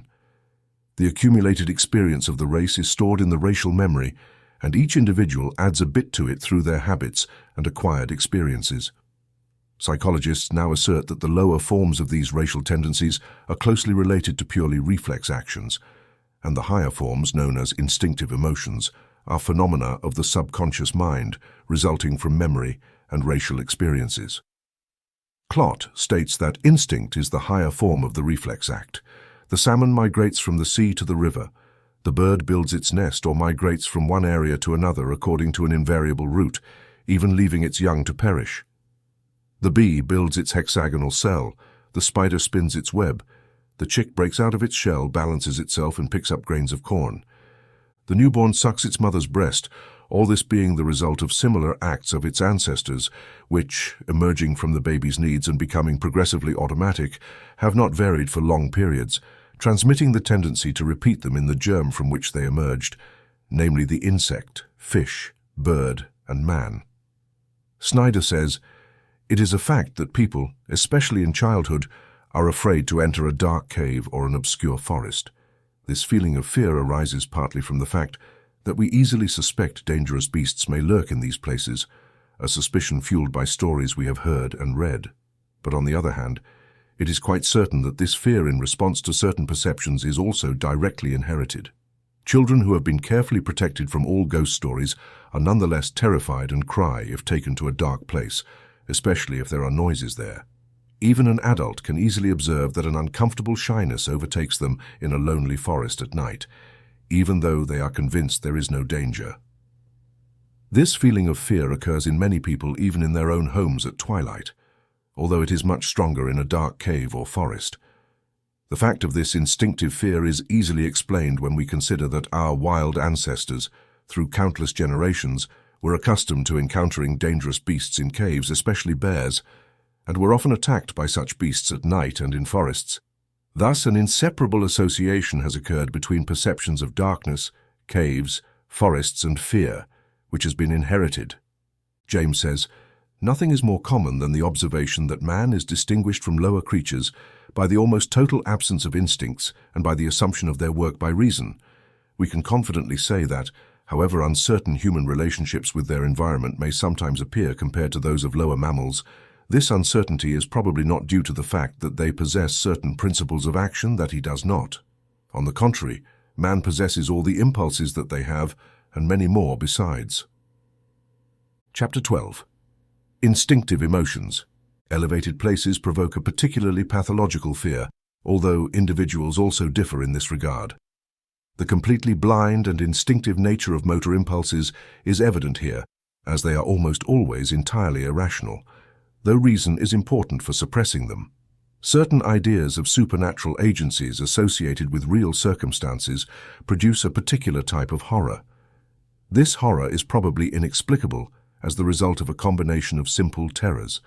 To achieve the maximum of phantasmagoric terror, many unusual elements of fright must be combined, such as solitude, darkness, inexplicable sounds, particularly a gloomy atmosphere, barely discernible or frightening moving images, and a dizzying disruption of expectations. Given that horrors related to corpses, reptiles, and underground places played such a specific and constant role in many nightmares and forms of delirium, it does not seem completely absurd to wonder if these forms of frightening circumstances might have once been more normal elements of the environment than they are today. An evolutionist should have no difficulty explaining these terrors and the context that provokes them as remnants in the consciousness of cavemen, a consciousness normally masked in us by more recent experiences. Instinctive emotion manifests as an impulse emerging from the subtle corners of feeling or emotional nature, an incentive towards a vaguely conscious end, differing from the nearly entirely automatic nature of certain forms of reflex processes, as its beginning is a feeling emerging from the subconscious regions, striving to excite a conscious, willful activity.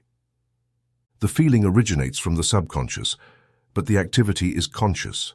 The goal may not be perceived in consciousness, or is at least vaguely perceived, but the action leading to the end is fully conscious. It is seen that instinct finds its origin in the past experiences of the race, transmitted through heredity and preserved in the racial memory. Its goal is the preservation of the individual and the species, with its objective often being something very distant in time from the immediate well-being of the individual, rather than of the species. For example, the caterpillar preparing for its future states, the bird building its nest, or the bees constructing cells and providing honey for their successors, since very few bees live to partake in the honey they have gathered and stored. They are driven by the spirit of the hive. The most elementary forms of instinctive emotions are those concerning the preservation of the individual, its comfort, and its personal physical well-being. This class of emotions includes what is generally known as purely selfish feelings, having little or no concern for the welfare of others. In this class, we find emotional feelings related to the satisfaction of hunger and thirst, obtaining comfortable housing and warm clothing, as well as the spirit of combat and struggle arising from the desire to achieve these things. These elementary feelings originated in the early stages of life's history, and in fact, life itself materially depended on them for its preservation and continuity. It was necessary for the primitive living being to be selfish. With the appearance of man, only those who strongly exhibited these feelings survived, while others were sidelined and perished. Even in our civilization, a person who is below average in this class of feelings will have difficulties surviving. Chapter 13. Passions. From the most elementary instinctive emotions we find what can be called passions. By the term passion, we refer to those strong feelings in which the basic selfish instincts manifest in relation to other people, whether in the phase of attraction or repulsion. In this class, we find the elementary phases of love, as well as feelings of hatred, anger, jealousy, revenge, and so on. This type of emotion generally manifests violently compared to other emotions. Passions generally arise from self-preservation, the preservation and reproduction of the species, personal interest, self-aggrandizement, and can be seen as a more complex phase of elementary instinctive emotions. The elementary instinctive emotions of self-preservation and personal comfort cause the individual to experience and manifest passionate emotions such as the desire for combat, anger, hatred, revenge, and so on, while instinctive emotions leading to reproduction and perpetuation of the species give rise to passionate emotions such as sexual love, jealousy, and so forth. The desire to attract the opposite sex increases ambition, vanity, love of display, and other feelings. It is only when this type of emotion mingles with higher emotions that passions become purified and refined. However, it should not be forgotten that these emotions were very necessary for the well-being of the race in its early stages, and still play an active role in human life under the more or less great constraint imposed by civilized society. It should not be forgotten that from these emotions has evolved the highest human love for another human being. From instinctive sexual love and racial instinct has developed the superior affection of man for woman and woman for man in all its beautiful manifestations, the love of the father for the child and the love of the child for the father. The first manifestation of altruism appears in the love of the living creature for its mate and in the love of parents for their offspring. In some forms of life where the association of the sexes is purely temporary and not followed by mutual protection, mutual assistance, and companionship, there is an absence of any type of mutual affection, the only feeling being an elementary reproductive instinct that unites the male and female for the moment, an almost purely reflexive activity. Similarly, in the cases of some animals, such as the rattlesnake, where the young are capable of protecting themselves from birth, there is a complete absence of parental affection or return.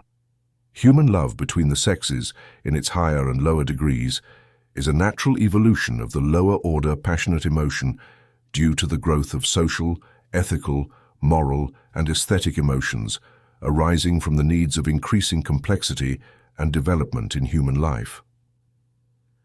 The simplest forms of passionate emotion are almost entirely instinctive in their manifestation. In fact, in many cases, there seems to be little more than a higher form of reflexive nervous action. The following words from William James give us an interesting insight into this fact of life.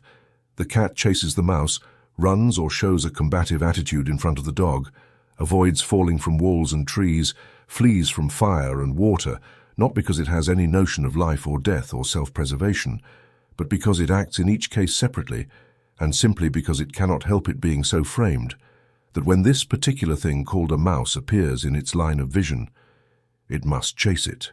That when this particular thing called a dog appears there, it must retreat if it is at a distance and scratch if it is close.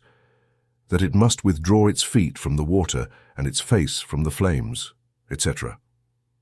Now, why do different animals do what seems so strange to us in the presence of such strange stimuli? Because the hen, for example, undertakes the tedious task of incubating a set of objects as terribly uninteresting as a nest of eggs. Unless it has some premonition of the result, the only answer is ad hominem. We can only interpret the instincts of beasts by what we know of instincts in ourselves. Why do humans always choose to lie on soft beds rather than on soft floors? Why do they sit around a stove on a cold day? Why in a room do they place themselves 99 times out of 100 facing the center and not against the wall? Because the young girl interests young men so much that everything concerning her seems more important and significant than anything else in the world. Nothing more can be said than that these are human ways, and each creature loves its own ways and follows them as something natural. Science may come and consider these ways and find that most of them are useless. But it is not for their usefulness that they are followed, but because at the moment of following them, we feel that it is the only appropriate and natural thing. Not a single man in a million when dining thinks about its utility. He eats because the food is tasty and makes him want to eat more. If you ask him why he wants to eat more instead of revering you as a philosopher, he will probably laugh at you for your foolishness. James continues, in summary, what Berkeley called a mind corrupted by learning is necessary to bring the process of making what is natural strange to the point of questioning why each instinctive human act. Only metaphysicians can ask questions like, why do we smile when we are satisfied and not frown? Why are we unable to speak to a crowd as to a single friend? Because a particular young girl turns our mind upside down. The common man can only say, of course we smile. Of course our heart beats at the sight of the crowd. Of course we love the young girl. This beautiful soul clothed in this perfect, palpable form, manifestly created from all eternity to be loved. And thus each animal probably experiences the things peculiar to it in the presence of particular objects. They too are a priori syntheses. For the lion, it is the lioness that is loved. For the bear, it is the she-bear. For the brooding hen, the idea that there could be a creature in the world for which a nest of eggs would not be the absolutely fascinating, precious, and never too much to look at object, as it is for her, would seem monstrous. Thus, we can be sure that as mysterious as the instincts of some animals may seem to us, our instincts do not seem any less mysterious to them. And we can conclude that, for the animal that obeys its instinct, each impulse and each step of that instinct shines with its own insufficient light, and seems at that moment to be the only extremely correct and appropriate thing that can be done for its own exclusive good. In general, there is very little need to develop passionate emotions. Instinct has ensured that we have our share of such feelings, but it is necessary to enter, restrain, govern, and control these emotions, for the conditions that gave rise to their initial existence have changed. Our social conventions require that we subordinate these passionate feelings, at least to some extent. Society insists that we confine our amorous impulses to certain specific frameworks and domains, and that we restrain our anger and hatred, except towards the enemies of our country, disruptors of public peace, and those who threaten the social conventions of our time and place. Public welfare demands that we suppress our belligerent impulses, except in cases of self-defense or war. Public order requires that we keep our ambitions within reasonable limits that may change from time to time, of course. In summary, society has intervened and insisted that humans, as social beings, not only acquire social awareness, but also develop social emotions and inhibit antisocial emotions. The evolution of human nature has led it to unconsciously modify its basic, instinctive, and passionate emotions, subordinating them to the demands of social, ethical, moral, aesthetic, and intellectual sentiments and ideals. Even the original basic instincts of lower animals have been modified due to the social demands of the herd or flock, until the modified instinct has now become the dominant force. The general principles of control, restraint, and dominance of emotions outlined in a previous chapter apply to the particular class of emotions we are considering here. By abstaining from physical expression, one can partially inhibit the emotion. By refusing to create a habit, one can more easily manifest control. By refusing to insist on the idea or mental image of the stimulating object, one can diminish the stimulus. By cultivating the opposite class of emotions, one can inhibit any kind of feeling. By acquiring control of attention through will, one has the reins firmly in hand and can guide or restrain the horses of passion as desired. Passions are like fiery horses, useful when well controlled, but very dangerous and uncontrollable otherwise. The ego is the driver, will is its hands, attention the reins, habit the bit, and passions the horses to drive the chariot of life in social conditions. The ego must have strong hands, will to tighten or loosen the reins, and employ a well-designed and well-formed bit of habit. Without strong hands, good reins, and a well-adjusted bit, the fiery horses of passion can take control and drive the chariot and its driver towards the precipice, to the steep rocks below. Chapter 14. Social Emotions. As man became a social animal, he developed new traits, new action habits, new ideals, new customs, and consequently, new emotions. Emotions that the race has maintained and manifested for a long time become more or less instinctive and are transmitted as inherited stimuli, but to a lesser degree and force than more basic emotions, or as inherited tendencies, manifesting the acquired emotional sentiment in response to a sufficiently strong stimulus. This gives rise to what we have called social emotions. Under the classification of social emotions, we find these acquired tendencies of action and sentiment in the race that are more or less altruistic and concerned with the welfare of others, as well as duties and obligations towards society and our fellow beings. In this class, we find the emotions that drive us to perform what we consider or feel to be our duty towards others, as well as obligations and duties towards the state, as expressed by its laws, the customs of our compatriots or the ideals of the community. At another level, this manifests as sympathy, a sense of camaraderie, and general benevolence. In its first phase, it includes civic virtue, the inclination to respect the law, honesty, fair treatment, and patriotism. In its second phase, it includes sympathy for others, charity, mutual aid, relief of poverty and suffering, the establishment of orphanages and retirement homes, hospitals for the sick, and the formation of charitable societies in general. In many cases, social, ethical, and moral emotions are closely linked to religious emotion, which many assume to be practically identical. However, there is a significant difference despite their frequent association. For example, many people with high civic virtue and advanced moral ideals exhibit advanced ethical qualities while lacking ordinary religious sentiments. On the other hand, there are too often individuals professing great religious zeal and apparently manifesting intense religious emotional sentiment, but who are deficient in social, civic, ethical, and moral qualities in the noblest sense of these terms. Asterisk, asterisk, yet the goal of any true religion is to promote ethical and moral emotions in addition to religious emotions. It is necessary to distinguish between those who manifest so-called ethical and moral actions because they genuinely feel this way, and those who merely adhere to conventional requirements out of fear of the consequences of violating them. The first group holds genuine feelings, tastes, ideals, and social, ethical, and moral inclinations, while the second only exhibits elementary feelings of self-preservation and selfish caution. The former are good because they truly feel that way, and it seems natural to them, while the latter are good merely because they must be, under the threat of legal sanction or public opinion, loss of prestige, financial support, etc. It is believed that social, moral, and ethical emotions emerged in the race due to the association of individuals within communities and the rise of the need for mutual aid and tolerance. Even many lower animal species have their own social, moral, or ethical codes based on the species or family experience, whose violations are severely punished in a similar manner. It is assumed that sympathy, altruistic feelings, and a sense of common interest and understanding within the tribe, family, or clan not only brought about the natural feeling of defense and protection, but also the finer internal feeling of sympathy for the pains and sufferings of one's associates. This, in the progress of the race, developed into broader and more complex ideals and feelings. Theology explains moral feelings as resulting from conscience, arguing that it is a special faculty of the mind or soul, divinely given.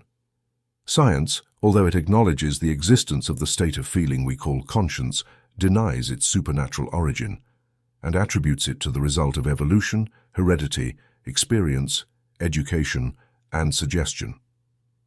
According to science, conscience is a compound of intellectual and emotional states. Conscience is not an infallible or unchanging guide, but depends entirely on heredity, education, experience, and individual environment. It accompanies the moral and ethical codes of the race, which vary with time and place. Actions considered correct a century ago are now condemned, and vice versa. What is praised in Turkey is condemned in England, and vice versa. Moral and aesthetic tastes and ideals, like those of ethics, vary with time and place. There is no absolute code that has always been true everywhere. There is an evolution in moral and ethical ideals, just as in everything else, and conscience as well as moral and ethical emotions accompany these changing ideals. Many moral and ethical principles initially emerged from necessity or utility, but have since become a natural and spontaneous sentiment for the race. It is argued that the race is rapidly developing a social conscience that will eliminate many social conditions that are now the shame of civilization. It is predicted that over time, the race will look back at the existence of poverty in our civilization, in the same way that our generation now looks back at the existence of slavery, debt imprisonment, capital punishment for stealing bread, the killing of prisoners of war, etc.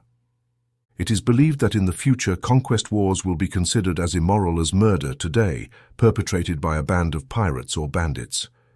Similarly, today's economic slavery will be judged as immoral as the physical slavery of the past.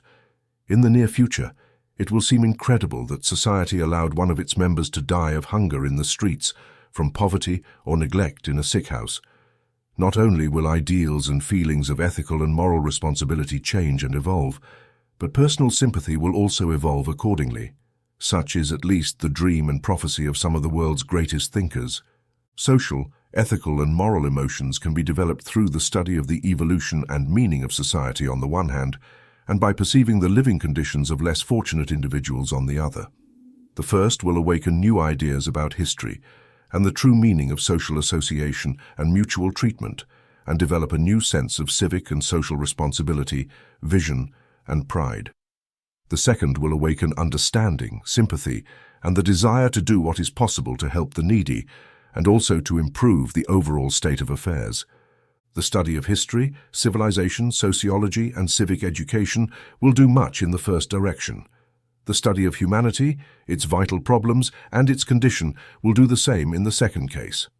In both cases, a new sense of right and wrong will be awakened, a new conception of what should and should not be regarding relationships with the race, society, and one's fellow beings.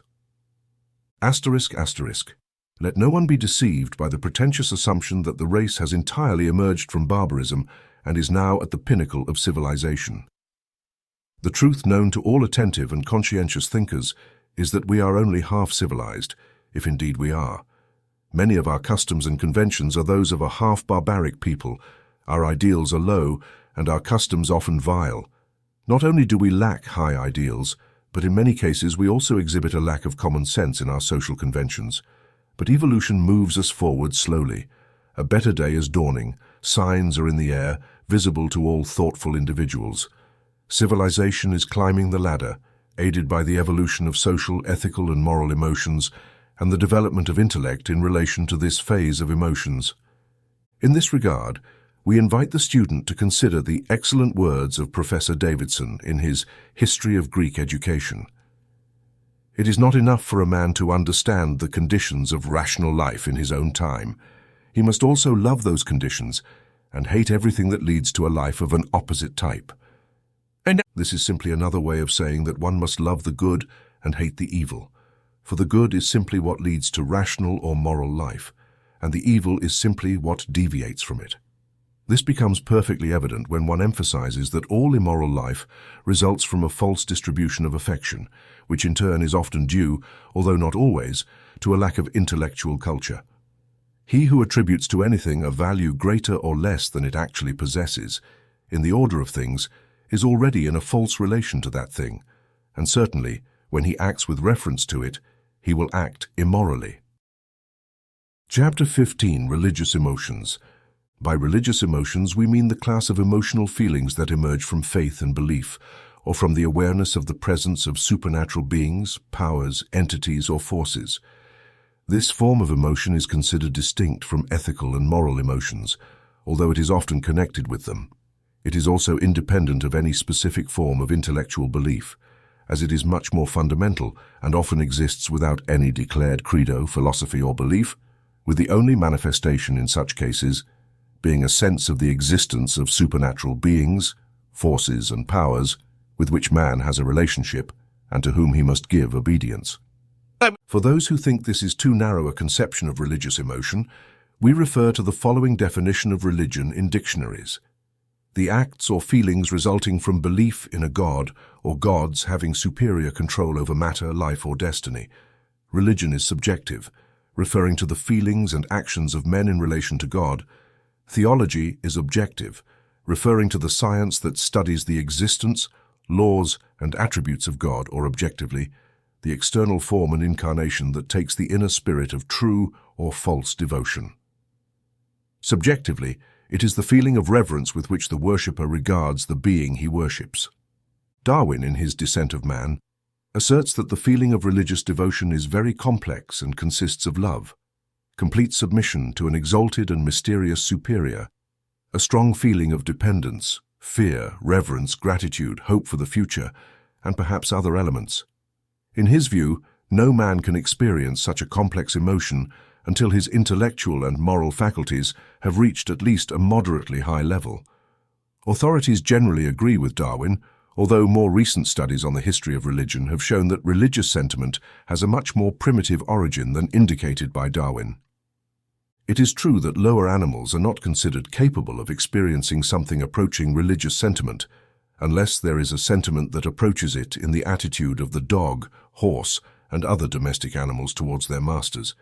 But man, as soon as he is able to attribute natural phenomena to a supernatural cause and power, exhibits a crude sense and emotion of religion. He begins by believing, fearing, and worshipping natural forces and objects such as the sun, moon, wind, thunder, and lightning, the ocean, rivers, mountains, etc. It is claimed that there is no natural object that has not been deified and worshipped by some people at some point in human history. Later, man adopted the anthropomorphic conception of deities and created many gods in his own image, attributing his own qualities, characteristics, and attributes to them. The mental and moral characteristics of a people can always be dominated by the knowledge of the average conception of divinity they hold, whether through polytheism or belief in multiple gods, or through monotheism, the belief in a single god. Monotheism ranges from the most rudimentary conception of a god, similar to man, to the highest conception of a spiritual being, transcending all human qualities, attributes, or characteristics. Man began by believing in many deities, then in many personified gods, next in a personal god, then in a god who is spirit, and finally in a universal spirit who is God. There is a vast distance between the wild and human God of the past and the conception of the universal spirit of the philosopher Spinoza, the God that has fled. The extreme of religious belief is the one that asserts there is nothing other than God, with everything else being an illusion of pantheistic idealism. Buddhism, at least in its original form, rejected the idea of a supreme being and argued that ultimate reality is nothing other than the universal law. Hence the accusation that Buddhism is an atheist religion, although it is one of the major world religions with over 400 million adherents. However, the beliefs of a religious person can be seen as the result of intellectual processes, with their religious feelings and emotions emerging from another part of their mental being. Authorities of all religions attest to religious conviction arising from an inner experience rather than an intellectual conception. The emotional element is always active in religious manifestations everywhere. Purely intellectual religion is nothing more than a philosophy. Religion without feeling and emotion is an anomaly. In any true religion, there exists a sense of inner security and faith, love, fear, dependence, submission, reverence, gratitude, hope, and perhaps fear. The emotional element must always be present, not necessarily in the form of emotional excess, as in the case of revival hysteria or the dance of whirling dervishes, but at least in the form of a calm and fervent feeling of that peace which surpasses understanding. When religion moves away from the emotional phase, it becomes simply a school of philosophy or a society of ethical culture. The student should not lose sight of the uplifting influence of genuine religious emotion due to its humble origin, much like the lotus that has its roots in the murky, dirty river mud and its stem in the stagnant, muddy waters. Yet its beautiful flower blooms in the clear air and faces the sun. Similarly, religious feeling is responsible for some of the most beautiful and highest ideals and actions of the race. If its origin and history contain many things that do not align with the highest ideals of the current race, it is not the fault of religion but of the race itself. Religion, like anything else in the universal manifestation, is subject to the laws of evolution, growth, and development. We do not know what the religion of the future will be, but the race's prophets dream of visions of a religion as superior to this one, as this one is superior to the crude fetishism of savages. The following quote from John Fiske in Darwinism and Other Essays is fitting here. My aim is to show that this other influence, this inner conviction, this aspiration towards a final cause, the theistic hypothesis itself, is one of the major facts of the universe and has as much right to be respected as any fact of physical nature. The argument occurred to me about 10 years ago, while reading Herbert Spencer's controversy with Friedrich Harrison on the nature and reality of religion. Spencer historically derived modern belief in an invisible world from the primitive world of dreams and ghosts of savages. Some of his critics argued that logical consciousness required him to reject modern belief as completely false, otherwise he would be guilty of attempting to evolve truth from falsehood. Spencer responded by saying that the ultimate form of religious consciousness is the final development of a consciousness that originally contained a germ of truth, obscured by a multitude of errors. In this regard, Fiske quotes Tennyson's question, "Who forged this other influence, this warmth of inner proof? Why doubt against the sense?" Religious emotions can develop by allowing the mind to meditate on the underlying power in the universe of fleeting and changing forms, by reading prose and poetry where religious instinct is invoked, by listening to music that awakens the emotion of reverence and fear, and finally, by meditating on the immanent inner spirit in every living being. As an old Hindu sage said, "There are many paths by which men reach the knowledge of the presence of God, but there is only one goal and one destination." Chapter 16, Aesthetic Emotions. Aesthetic emotions refer to the emotional feelings related to the perception of beauty or taste, those through which we appreciate or disapprove of certain perceptions of sensory impressions. To have a clearer idea, let us consider what is meant by beauty and taste. Beauty is defined as the quality or set of qualities in an object that provides intense pleasure to the sight or hearing, or as a feature in an object that satisfies the intellect or moral feeling. Taste, in this sense, is defined as the pleasant perception or the ability to perceive and savor excellence in human performance, the faculty to appreciate the finest qualities of art, the ability to discern beauty, order, coherence, proportion, symmetry, or any other attribute that constitutes excellence, particularly in the fine arts or literature.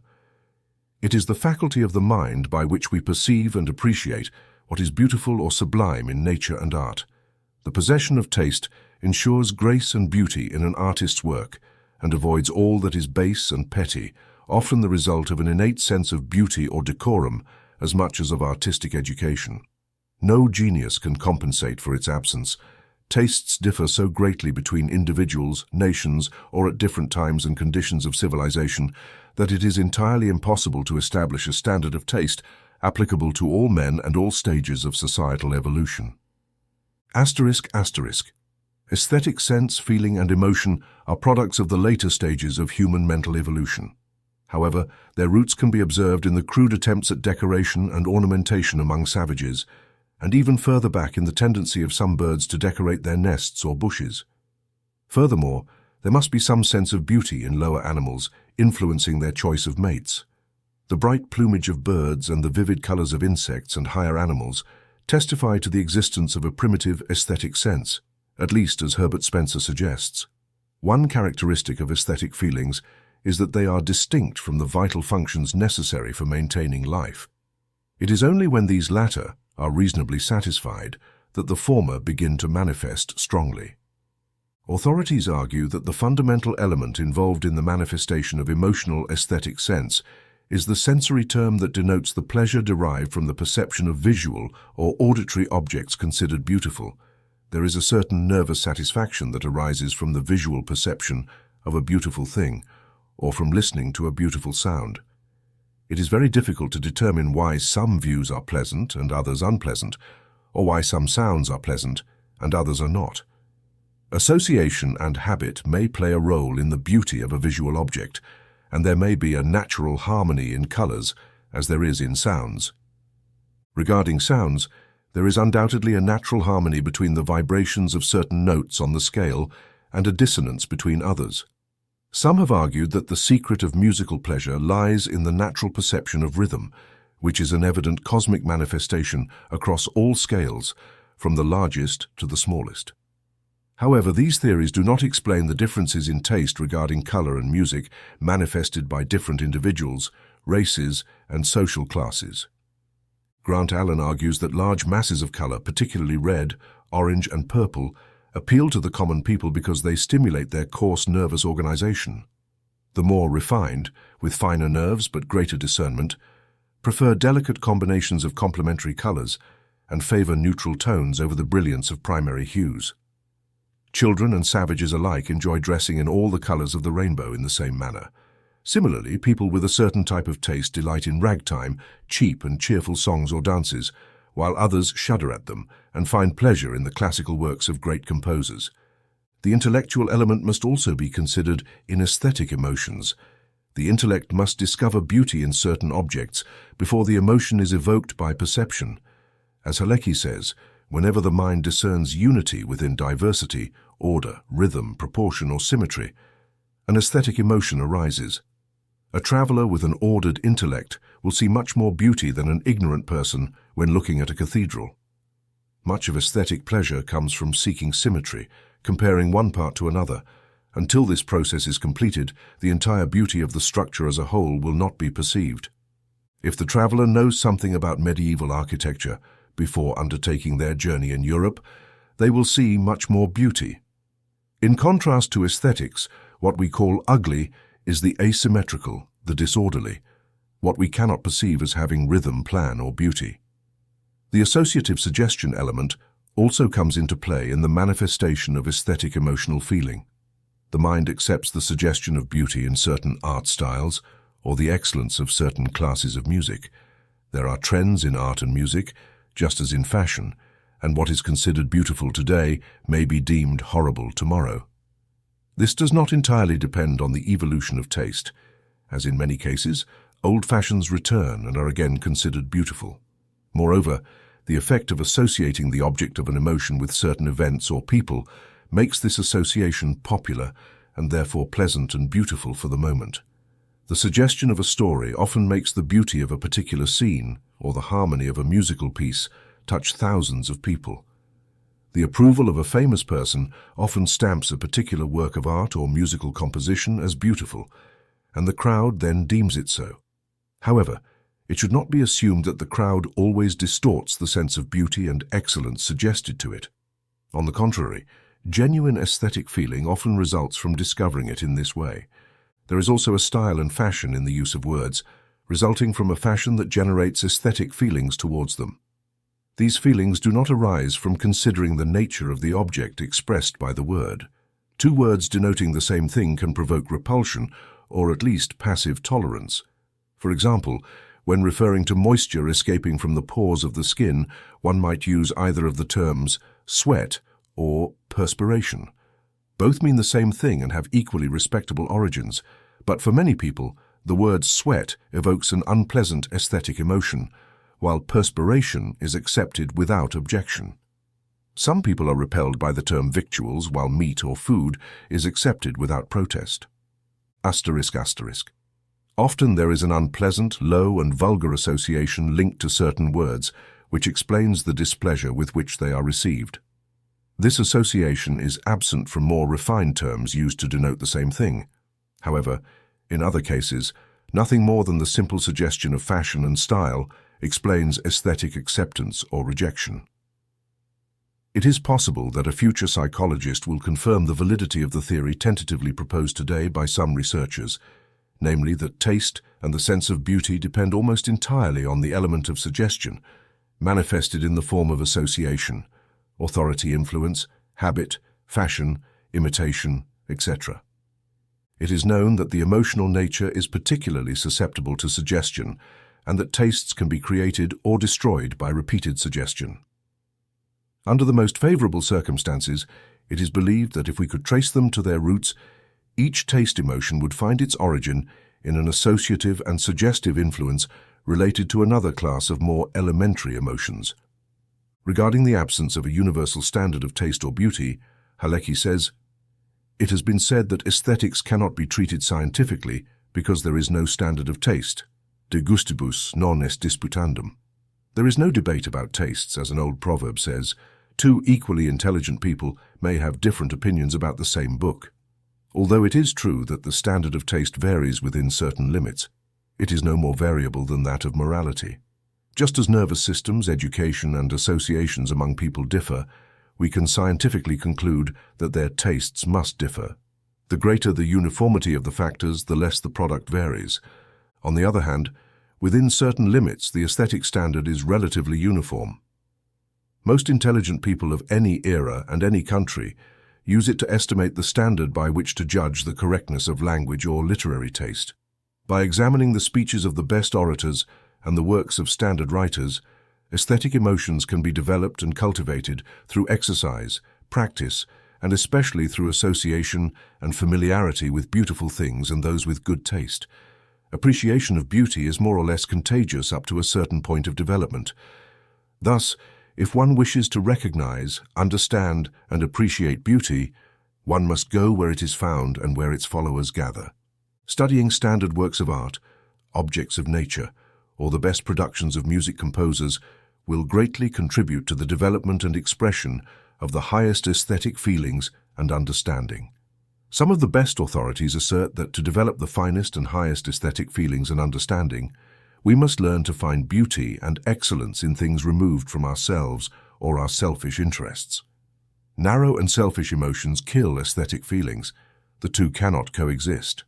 A person whose thoughts are centered on themselves rarely finds beauty or excellence in works of art or in music. Grant Allen summarizes the subject well with these words.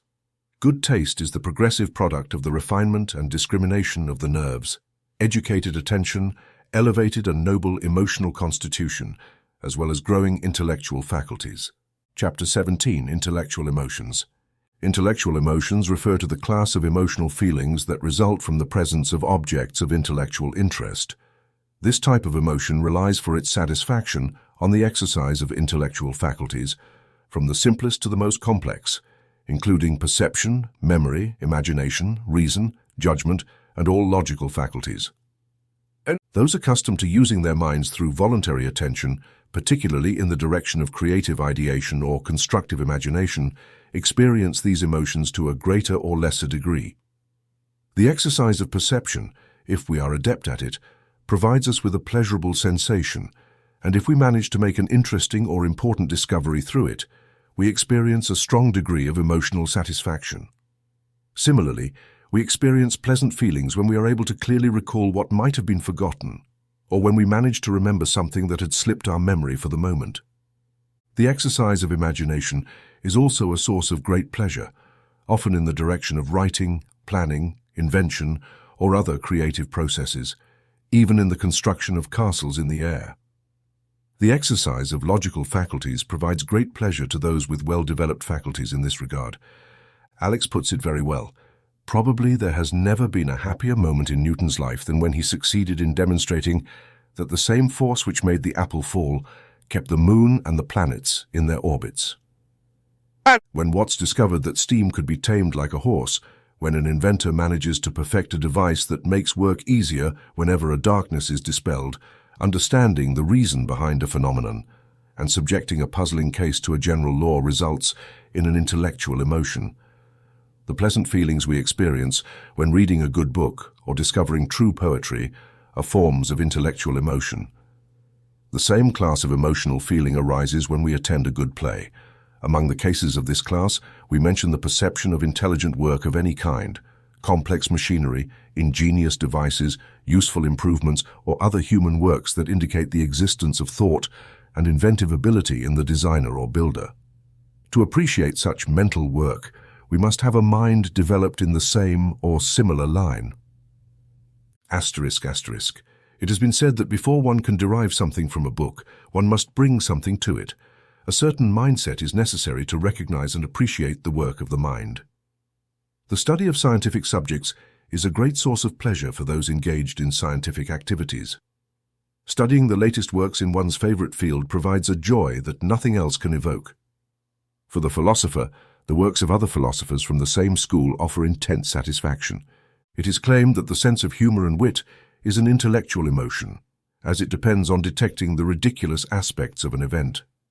Some psychologists have argued that the distinctive element of humor is the feeling that accompanies the perception of incongruity, while that of wit is the feeling of superiority from the ingenious person and the corresponding dissatisfaction of the object of their wit. However, it seems that the appreciation of wit must depend on the intellectual perception of the ingenuity of the expression and the pleasure resulting from its discovery, while the sense of humor is primarily awakened by the element of incongruity. The feeling of personal satisfaction, in contrast with the discomfort of another, is among the most selfish emotions. An authority states that humor is a mental faculty that tends to discover incongruous similarities between things that differ essentially, or essential differences between things presented as equal, resulting in internal joy or laughter. Wit does the same, but the two are different. Humor has a deep human sympathy and loves people while provoking laughter about their weaknesses. Wit, on the other hand, lacks sympathy, and its jests are sometimes sharp and a bit disdainful towards people. It does not have the patience to study them deeply, but rather focuses on recognizing superficial similarities or differences. Humor, in contrast, is patient and keenly observant, penetrating beneath the surface. Thus, the attacks of wit are often one-sided and unfair, while those of humor are generally just and wise. The development and cultivation of intellectual emotions depend, of course, on education, training, exercise, and practice. Cultivating the intellect, as previously mentioned in this text and as will be explored in the chapters dedicated to intellect, results in the development and cultivation of the emotions that accompany intellectual effort in general.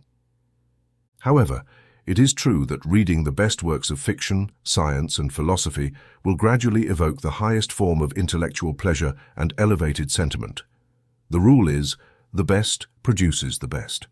This present chapter should be listened to and studied in relation to those dedicated to intellect.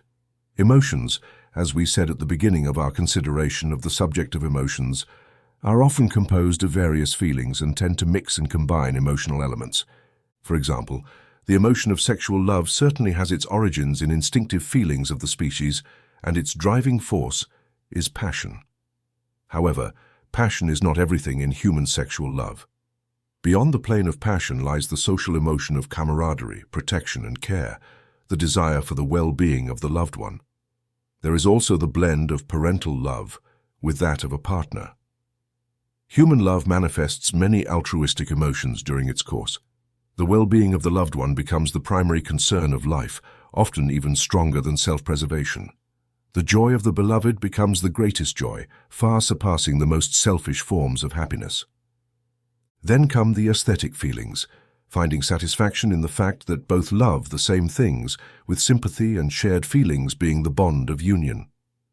By combining the various ideals of both, there results an idealistic union often called spiritual harmony. Finally, there is the blend of intellectual emotions, whose harmony creates one of the highest forms of pleasure between two people of the opposite sex. It is said that the more a man and a woman share in common, the closer their mutual affection will be. "I love you because you love the things I love" is not an uncommon thought or expression. Thus, although it arises from instinct and elemental passion, human sexual love is something very different in its development. Yet without its root, it could neither be nor exist. This constitutes an excellent example of the complex nature of the most common emotions, and can be used as a typical illustration. What is true for it is also, to some extent and in some degree, true for any other form of emotion. Therefore, when studying a particular emotion, don't rush to declare it is this or that, but rather try to say that it is composed of this and that, of this and that. Few emotions, if any, are simple. Most are very complex, hence the difficulty of a satisfactory classification and the danger of a dogmatic definition. Chapter 18. The Role of Emotions. The average citizen greatly underestimates the role played by emotional nature in the mental activities of an individual.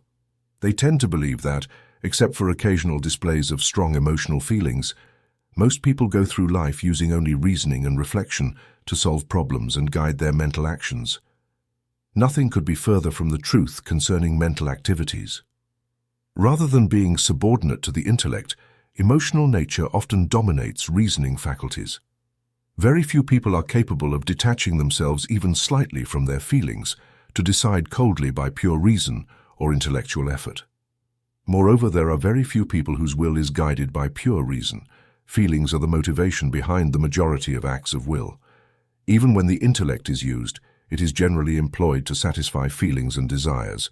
Much of our reasoning is conducted to justify our feelings or to find evidence for the passion dictated by our desires, sympathies, prejudices, or feelings. It has been said that men do not seek reasons but excuses for their actions. Furthermore, in the elementary processes of the intellect, emotions play an important role. We have seen that attention largely follows interest, and interest is the result of feelings. Thus, our attention and its outcomes depend largely on feelings. Thus, feeling exerts its power at the outer gate of knowledge and largely determines what should or should not enter. One of the persistent paradoxes of psychology is that, while feelings originally arise from attention, it is also true that attention largely depends on the interest resulting from feelings. This is easily admitted in the case of involuntary attention, which is always directed toward objects of interest and feeling, but it is also true even in the case of voluntary attention, directed towards something of greater or more immediate interest than less interesting things. Sully states that by an act of will, I can decide to direct my attention towards something, such as a passage in a book. But if, after the preliminary process of adjusting the mental eye, the object does not evoke any interesting phase, no amount of willpower will produce a calm and established state of concentration. Will introduces the mind, but cannot force a connection between them. No amount of enforced attention has ever succeeded in making a young child warmly embrace and engage with an inappropriate and thus uninteresting object through an act of concentration. We see, then, that even voluntary interest is not exempt from the influence of interest. What will does is determine the type of interest that should prevail at that moment. Again, we can see that memory largely depends on the interest in recording and remembering impressions. We remember more easily what interests us most. In proportion to the lack of interest in something, we find it difficult to remember and recognize it. This is also true for imagination, which refuses to dwell on what is not interesting. Even in the processes of reasoning, we find that will resists subjects that are not interesting, but gallops along, pushing in front of it the wheelchair of interesting intellectual application. Our judgments are affected by our feelings. It is much easier to approve of the actions of someone we like or whose viewpoints align with ours than those of an individual whose personality and viewpoints displease us. It is very difficult to prevent biases for or against something from influencing our judgments. It is also true that we find what we seek in things and people, and our expectations often depend on our feelings. If a person or thing does not please us, we are generally able to perceive a multitude of undesirable aspects in it, while if we are favorably disposed, we easily find many admirable qualities in the same person or thing. A small change in our feelings often leads to the formation of a series of completely new judgments about a person or thing. Jalek aptly says that emotions foster intellectual action by providing the interest one feels for study. One can have intense feelings for a given subject and be the best student. Thus, emotions are not, as once thought, completely antagonistic to intellectual action. Emotion often speeds up perception, engraves things indelibly in memory, and doubles the speed of thought. On the other hand, strong feelings often hinder any intellectual operation. They make us see only what we want to remember, only what interests our narrow sentiment at the moment, and reason only from selfish data. Emotion places extreme magnification in our intellectual eye when it comes to our own interests, and extreme minimization when looking at the interests of others. Thought is deflected when it passes through an emotional medium, just as a ray of sunlight is deflected when it meets water. As for will, the best authorities assert that its driving force depends almost entirely on desire. Since desire is a consequence and development of feeling, and emotion seems that even will depends on feeling for its initial motives and direction. Asterisk, asterisk. We will examine this point in more detail in the chapters dedicated to the activities of the will. At this point, we would like to recall the great triangle of the mind: emotional, ideational, and volitional activities, feeling, thinking, and willing, and their constant mutual reaction and absolute interdependence. We see that our feelings arise from the will of previous ideation and are awakened by ideas and repressed by the will. We also see that our ideas largely depend on the interest provided by our feelings, and that our judgments are influenced by the emotional side of our mental life, with the will also playing a part. We also see that the will is activated by feelings, and often guided or restricted by our thoughts. The will is, in fact, considered to be eternally driven by our feelings and ideas. Thus, we have the trinity of mental forces always in mutual relation, with constant action and reaction between them. Chapter 19. Emotions and Happiness. Happiness has been defined by one authority as the pleasant emotion that arises from the satisfaction of all desires, the pleasure of enjoying pleasure without pain. Another said that happiness is the state where all desires are fulfilled. However, these definitions have been challenged, Many argue that a state of absolute satisfaction of desire would not be happiness, as happiness largely consists of pleasant anticipations and imaginations that fade when realized. Desire contends that absolute satisfaction would be a negative state. Paley expressed a better idea by stating that happiness can be described as any state where the quantity or sum of pleasures exceeds the pain, and the degree of happiness depends on the amount of this excess. Some have argued that there must be a contrast between pain and pleasure. The balance tips in favor of the latter to establish happiness. Nevertheless, everyone admits that a person's happiness or unhappiness entirely depends on their emotional nature and degree of satisfaction. It is generally accepted that being happy is the great goal and objective of life for most, if not all. Happiness, of course, depends on the quality and degree of the emotions that make up a person's emotional nature. Thus, we see that we depend on the emotional side of our mental life in this, as in almost everything that makes life worthwhile. Theologians have often attempted to emphasize that happiness is not the goal of life and living, but human nature has always insisted that happiness is the greatest goal, and philosophy has generally supported this. However, wisdom shows that happiness does not always depend on immediate pleasure, as sacrificing immediate pleasure often results in much greater happiness in the future. Similarly, an immediate unpleasant task often provides greater satisfaction in the future. Likewise, the happiness of sacrificing personal pleasure for the happiness of others is often much greater than enjoying immediate pleasure at the expense of another's pain. Often, the pleasure resulting from an altruistic act of self-sacrifice is far greater than in the fulfillment of a selfish act. But as the subtle reasoner may insist, the outcome is the same, the ultimate happiness and satisfaction of the self. However, this conclusion does not deprive the current altruist of their virtue, for the person who finds their greatest pleasure in the pleasure of others should be praised, just as the community that embraces them. There is no virtue in pain, suffering, sacrifice, or unhappiness for their own sake. This illusion of asceticism fades from the human mind. Individual sacrifice is valuable and valid only when it leads to increased present or future happiness for oneself or others. There is no virtue in physical or mental pain except as a step toward a greater good for ourselves or others. Pain, at best, is nothing more than nature's alarm and warning not to follow that path. It is also argued that pain serves to highlight pleasure by contrast and is therefore valuable in this regard. Nevertheless, no normal individual deliberately seeks ultimate pain instead of ultimate happiness. The greatest ultimate felicity for oneself and for those one loves is the normal and natural goal of the normal person, but the concept of those one loves often includes the race in addition to the immediate family. Wisdom shows the individual that the greatest felicity comes to one who controls and restrains many of their feelings.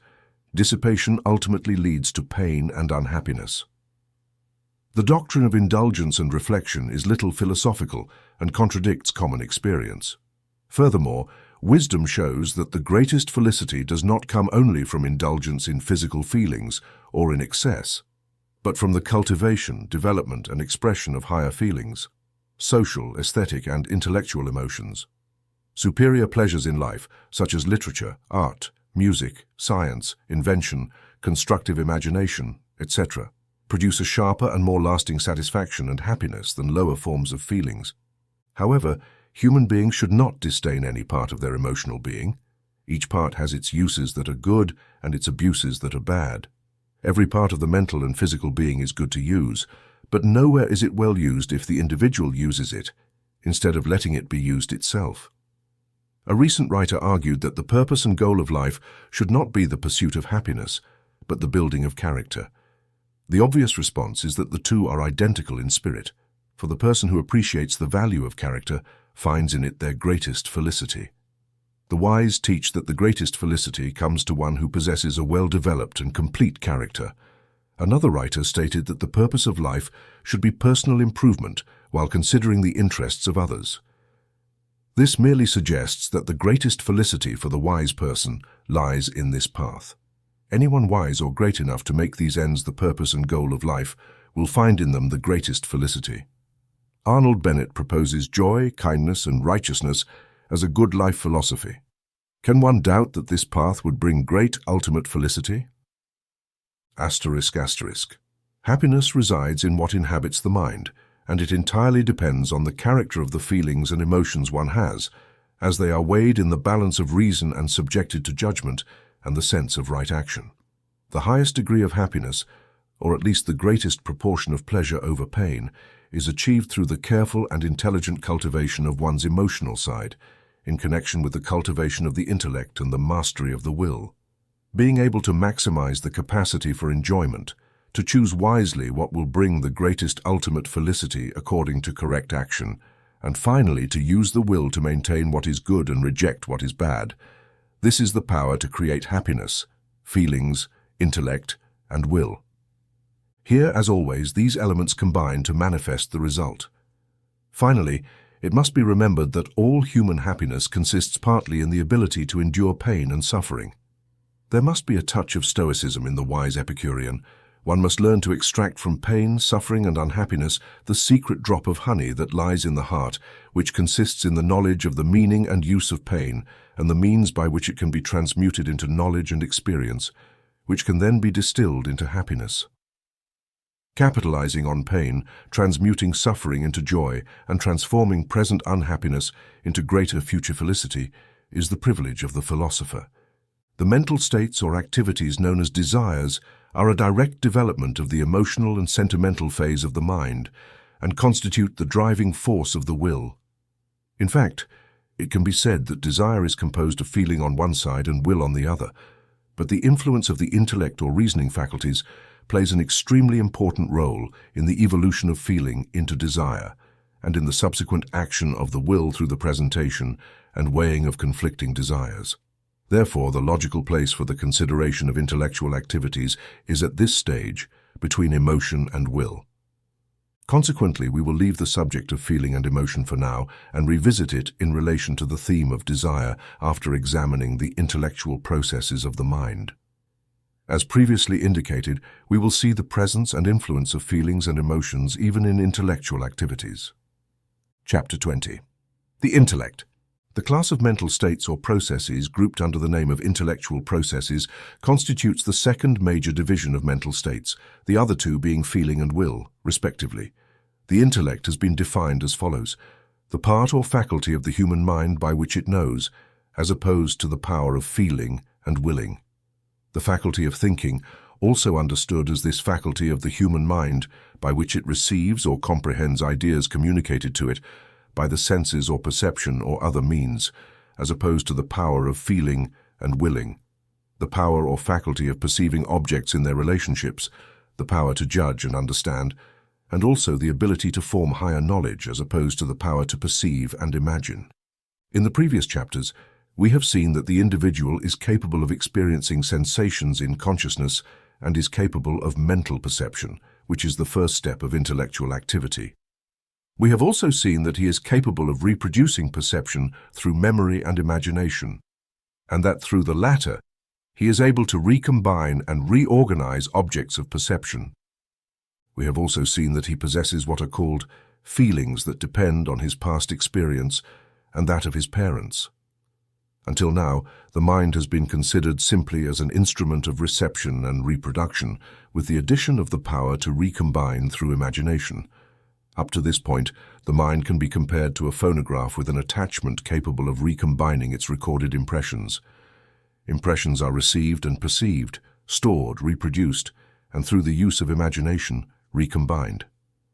Up to this point, the mind is seen as more or less an automatic and instinctive faculty, traceable from the purely reflex activity of the lowest life forms to lower animals, step by step, until a very high degree of mental power is perceived in animals such as the horse, dog, or elephant. But something is missing. What is missing is that special power of thinking in symbols and abstract conceptions which distinguishes the human race and which is closely linked to the faculty of language or expressing thoughts in words. The comparatively higher mental process of lower animals is insignificant compared to the human faculty of thinking, and thinking is the manifestation of the intellect. What is thinking? It is strange that very few people can answer this question correctly. At first, they tend to answer the question with a child's words. Thinking is thinking. Let us see if we can clarify this. The dictionary definition is too technical to be very useful for the beginner, but here it is. Using any intellectual faculty except that of simple perception through the senses. But what are the intellectual faculties thus used, and how are they used? Let us see if we can express the subject clearly in simple terms. We can say that thinking is the mental process of comparing our perceptions of things with each other, noting the points of similarity and difference, classifying them according to the observed similarity or difference, and thus grouping them into mental sets with each set of things of a type in its own group, forming the abstract and symbolic mental idea, the concept of each class of things thus grouped, which we can then use as we use numbers in mathematical calculations. Using these concepts to form inferences, that is, to reason from the known to the unknown, and to make judgments about things, comparing these judgments and deriving higher judgments from them, and so on. Without thinking, humans would rely on each particular experience for knowledge, except to the extent that memory and imagination might instinctively assist them. Through the processes of thought, one can deduce that if certain things are true in one class of things, the same thing might be expected from another of the same class. As one is able to notice points of similarity or difference, one is able to form clearer and truer inferences.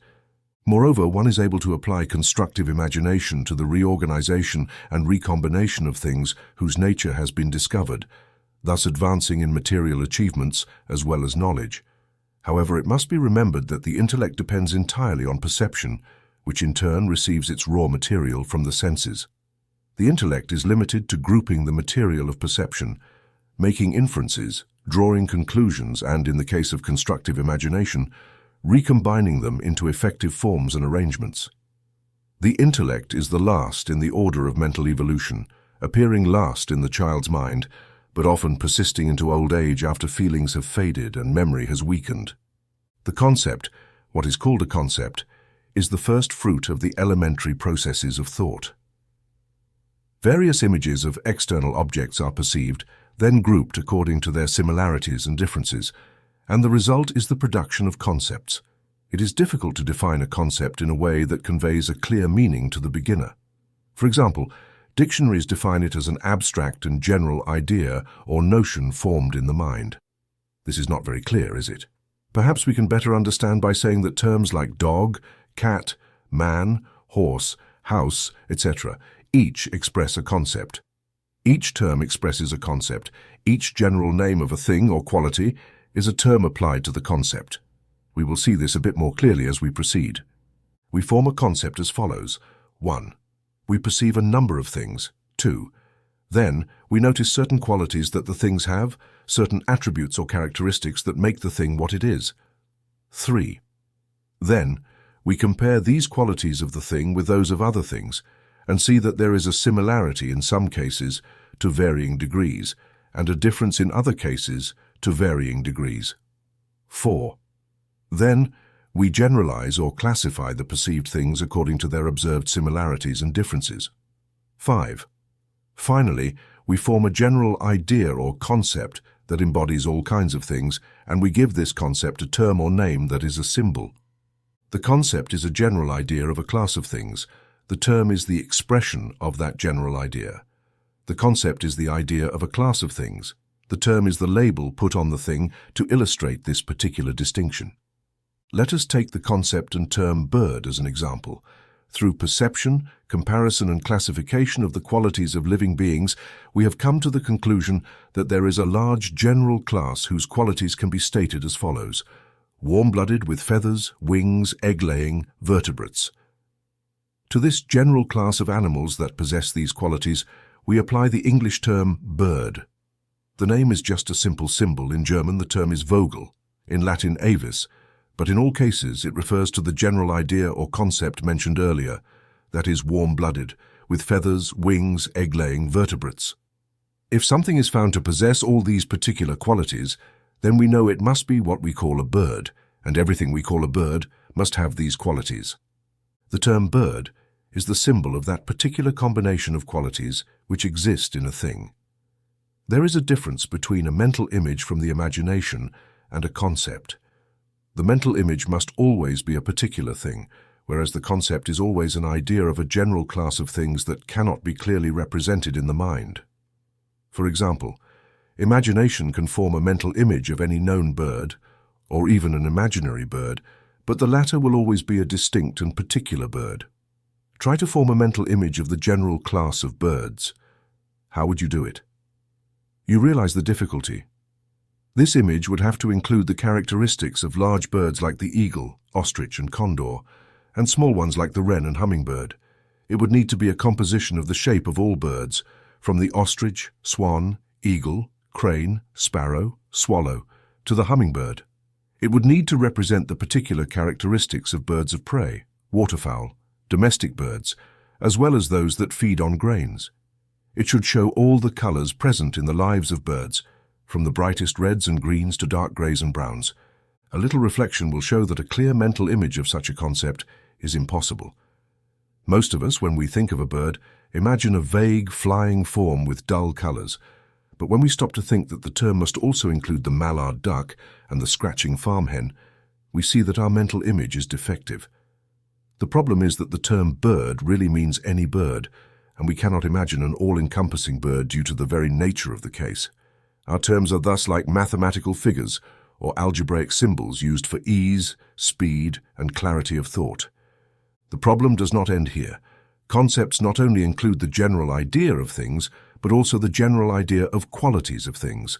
Thus, softness, hardness, value, and energy are concepts, but we cannot form a mental image of them. We can imagine something soft, but not softness itself.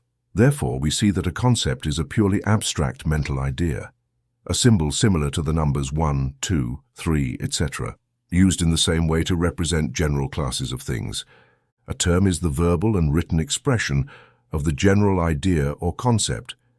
Students are asked to establish these distinctions in their minds to facilitate their subsequent understanding. Chapter 21. Conception. The process of conception has been well defined by Gordy as that act of the mind by which an idea of a class is formed, or that act of the mind which allows us to use general names intelligently.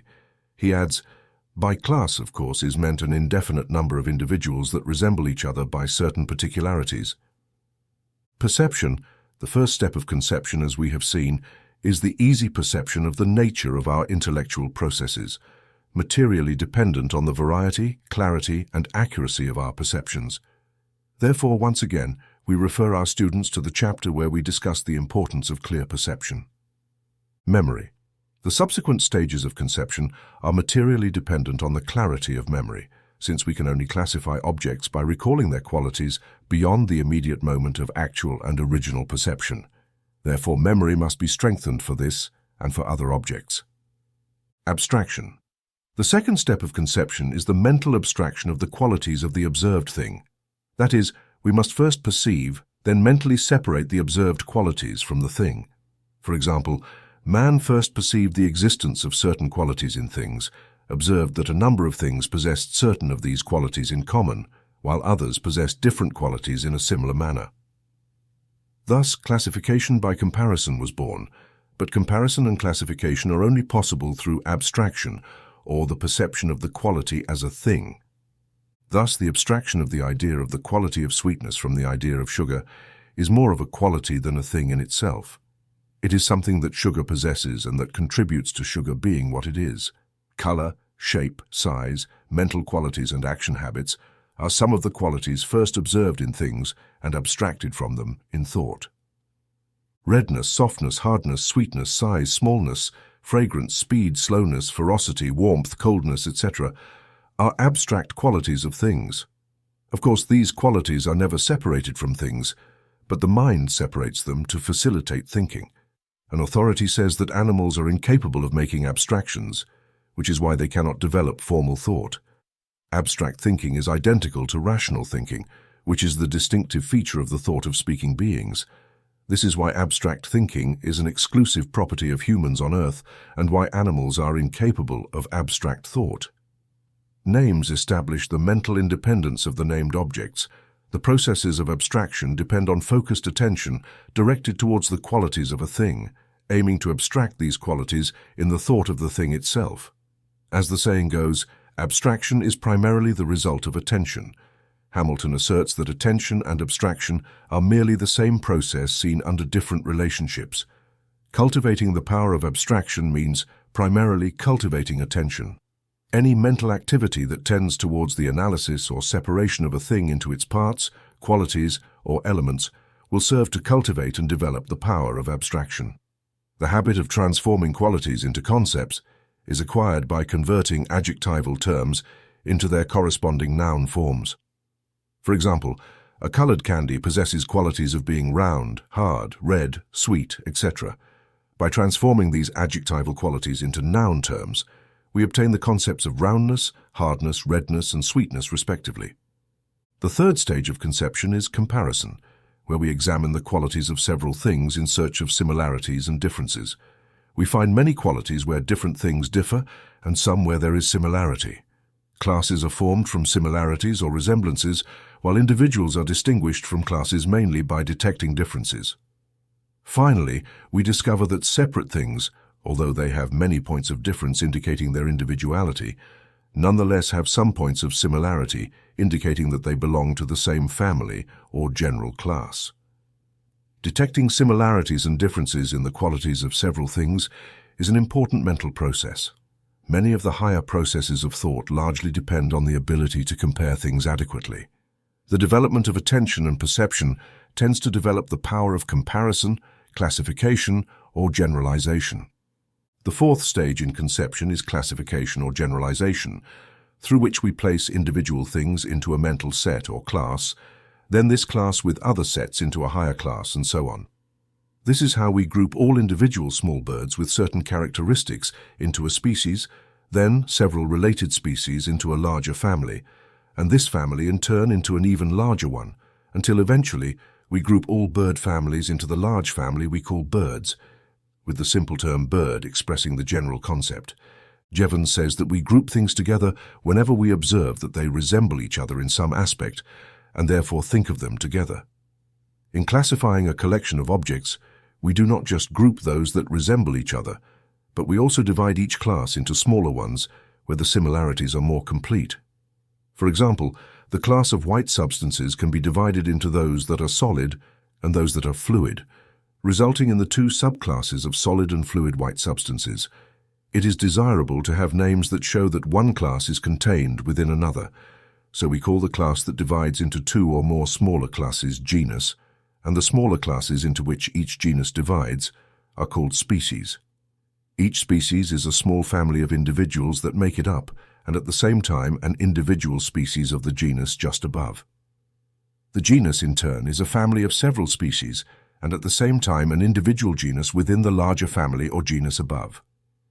The student can familiarize themselves with the idea of generalization by considering themselves as an individual, for example, John Smith. This John represents that unit of generalization. The next step is to combine John with the other Smiths in his immediate family. Then this family can be grouped with its close relatives and so on, until eventually all related Smiths, close and distant, are grouped into a large Smith family. Similarly, the family group can extend to include all whites in a county, then all whites in the state, then all in the United States, then all white races and others with light skin, and finally, all humanity. Then, if desired, the process can continue to include all living creatures, from monorans to humans. By reversing the process, living creatures can be divided and subdivided until all humanity is seen as a class. Thus, human reason can be divided into races according to color. For example, the white race can be subdivided into Americans and non-Americans. Then Americans can be divided into residents of different states or into Indians and non-Indians, then into residents of different counties in Indiana, and so forth, until reaching the residents of Posey County. Next, the residents of Posey County are divided into Smiths and non-Smiths, then the Smith family into contributing family groups, and then into smaller families, and so on until the classification reaches a particular John Smith, who ultimately stands as an individual in a class of his own. This is the story of the ascending and descending processes of generalization, as discussed in Chapter 22 on classes of concepts. In the previous chapter, we examined the process of conception and concept formation. The idea of a general class of things or qualities is a concept. Each concept contains the qualities common to all individuals comprising the class, but not the qualities that belong only to lower classes or individuals. For example, the concept of bird will necessarily include common qualities such as warm-bloodedness, feathers, wings, or a vertebrate structure, but will not include specific color, shape, size, or special traits of families or individual birds within the large class. The class encompasses the individuals and subclasses that make it up, while the concept includes the generalities and commonalities possessed by all members of the class. The concept is the mental idea of the general qualities of a class of things. It emerges from the perception of a sensation. The concept is a purely mental and abstract creation whose existence is confined to the realm of ideas and does not have an individual corresponding object in the sensory world. There are two major classes of concepts. 1. Concrete concepts, where the common qualities of a class of things combine into a conceptual idea, like the bird we have discussed. And 2. Abstract concepts, where the idea of a common quality shared by several things combines, such as sweetness or redness. The famous rule of Jevons for terms is a helpful aid for remembering this classification. A concrete term is the name of a thing. An abstract term is the name of a quality of a thing. It is a particular fact and a rule of concrete concepts that 1. The larger the class of things covered by a concept, the smaller its general qualities, and 2. The greater the number of general qualities included in a concept, the smaller the number of individuals covered by that concept. For example, the term bird encompasses a large number of individuals, all existing birds, but they have few general qualities, as we have seen. In contrast, the concept of stork has a much higher number of general qualities, but encompasses far fewer individuals. Finally, when reaching the individual, we find that it possesses more qualities than any class can have, but it is composed of the minimal number of possible individuals. The secret is this: no two individuals can have as many qualities in common as each individual does individually, unless they are precisely identical, which is impossible in nature. It is said that concepts are imperfect outside strictly scientific definitions. Very few people agree on their concepts of the same thing. Each has their own concept of the concrete thing they express with the same term. If several people are asked to define a common term like love, religion, faith, belief, etc., the responses will be so varied that they will cause astonishment. As Green says, "My idea or image, solely mine." The reward of a careless observation, if imperfect, is that of an attentive, careful, and varied observation if it is correct. Between mine and yours, there is a great chasm. No one can pass from mine to yours, nor from yours to mine, in any proper sense of the term. I cannot transmit mine to you. Words do not convey thoughts. They are not vehicles of thoughts in any true sense of the term. A word is simply a common symbol that each person associates with their own idea or image. The reason for the difference in concepts among several people is that very few of our concepts are nearly perfect. Most are quite imperfect and incomplete. This gives us an idea in its observations on classification. It may seem very similar to some things that are not. Whales, porpoises, seals, and other sea animals live in the sea just like fish. They have a similar shape and are often classified among fish. It is said that people go whale fishing. However, these animals are not truly fish but resemble dogs, horses, and other quadrupeds much more than fish. They cannot live entirely underwater and breathe the air it contains like fish. They must come to the surface at regular intervals to breathe. Similarly, we should not classify bats as birds simply because they fly, although they have what are called wings. These wings are not like those of birds, and in reality, bats resemble rats and mice much more than they do birds. In the past, botanists classified plants according to their size, such as trees, shrubs, or grasses, but now we know that a large tree is often more similar in character to a small grass than to other large trees. A daisy bears very little resemblance to a large Scottish thistle, yet the botanist considers them very similar. Bamboo, which grows very tall, is a type of grass, just like sugarcane, which belongs to the same class as wheat and oats. It is important to form clear concepts about at least the familiar things in life. The list of clear concepts should be expanded from time to time through study, research, and review. Frequently consulting the dictionary and studying a term until one has a clear sense of the concept it is meant to express is crucial. A good encyclopedia, not necessarily expensive in these days of affordable editions, will also be very helpful in this regard, as Hallett says. One must keep in mind that most of our concepts are subject to change throughout our lives, that initially they are formed only tentatively, and that experience may show us at any time that they have been formed incorrectly, that we were too distracted or not enough, that we have made the class too broad or too narrow, or that a quality needs to be added or removed. It is good practice to note anything we hear about but do not know, and then to make a brief but thorough investigation of that thing using the dictionary and encyclopedia, as well as any good publication available on the subject, not stopping until we have at least a clear idea of what the thing really means. Spending half an hour each evening on such an exercise will result in a wonderful increase in general knowledge. It is said that a man used to read a short encyclopedia article every night, preferring subjects generally classified as familiar. In a year, he made remarkable progress in general knowledge as well as in thinking habits. In 5 years, he was considered by his peers as a man with a remarkably broad range of general information and more than ordinary intelligence, whose judgment was generally accurate. As a rule, we waste much more time on useless fictions than we are willing to spend on a bit of personal improvement of this kind. We shrink from the idea of a general course of instructive reading without realizing that we can study in small periods with very low cost in time and effort. Our concepts replace the material that our intellect uses in its reasoning processes. No matter how good a reasoner one is, if one does not have good general information on the things one reasons about, one will not progress much.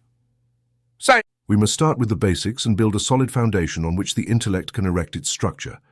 These foundations consist of facts, with these facts being represented by our clear and correct concepts.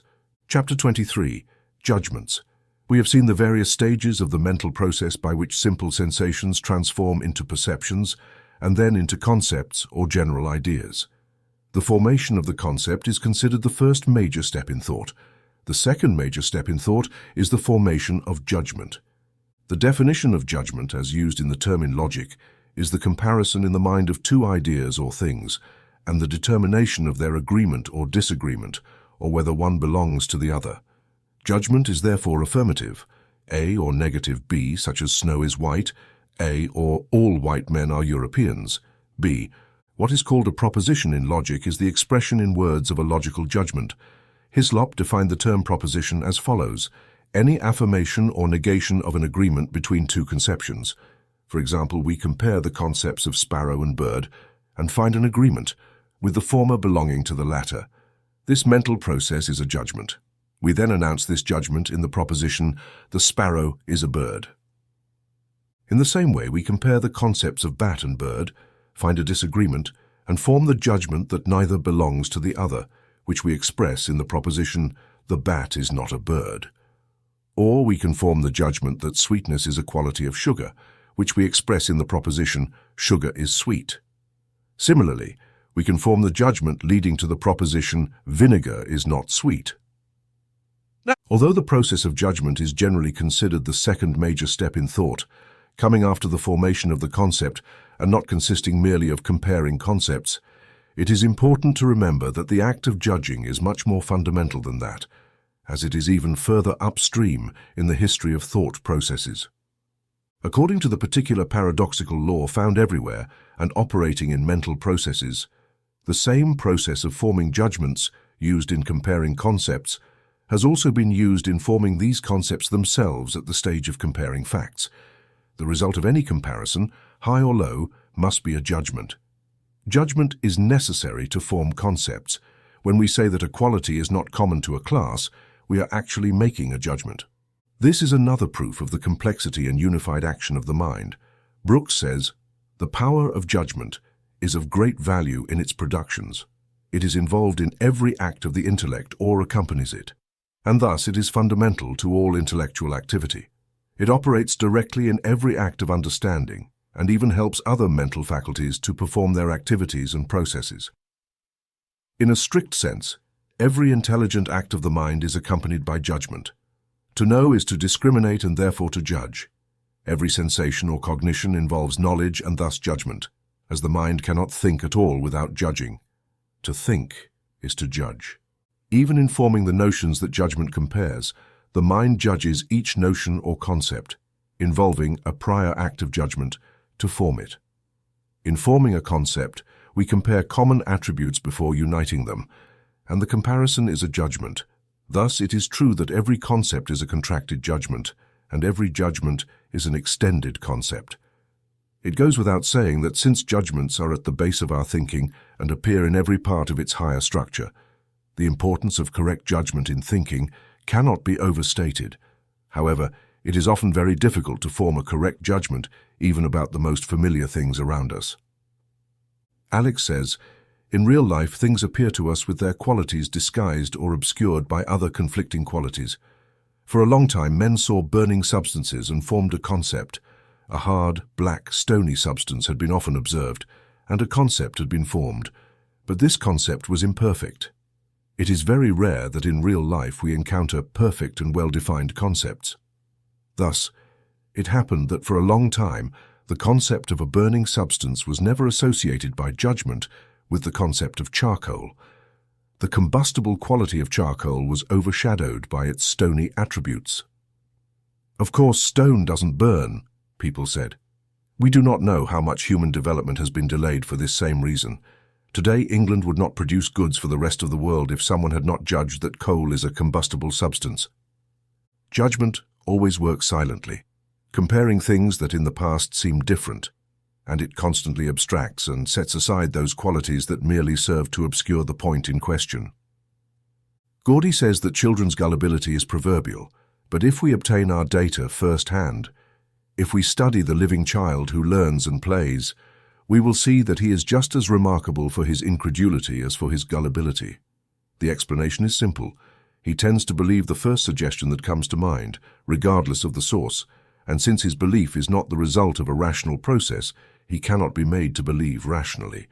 That is why he is very incredulous about any subject on which he has no ideas. But once an idea takes hold of his mind, he is just as remarkable for his incredulity as he was before for his gullibility. If we study the older child, the person with the mind of a child, an uneducated person, we will find the same forced truth.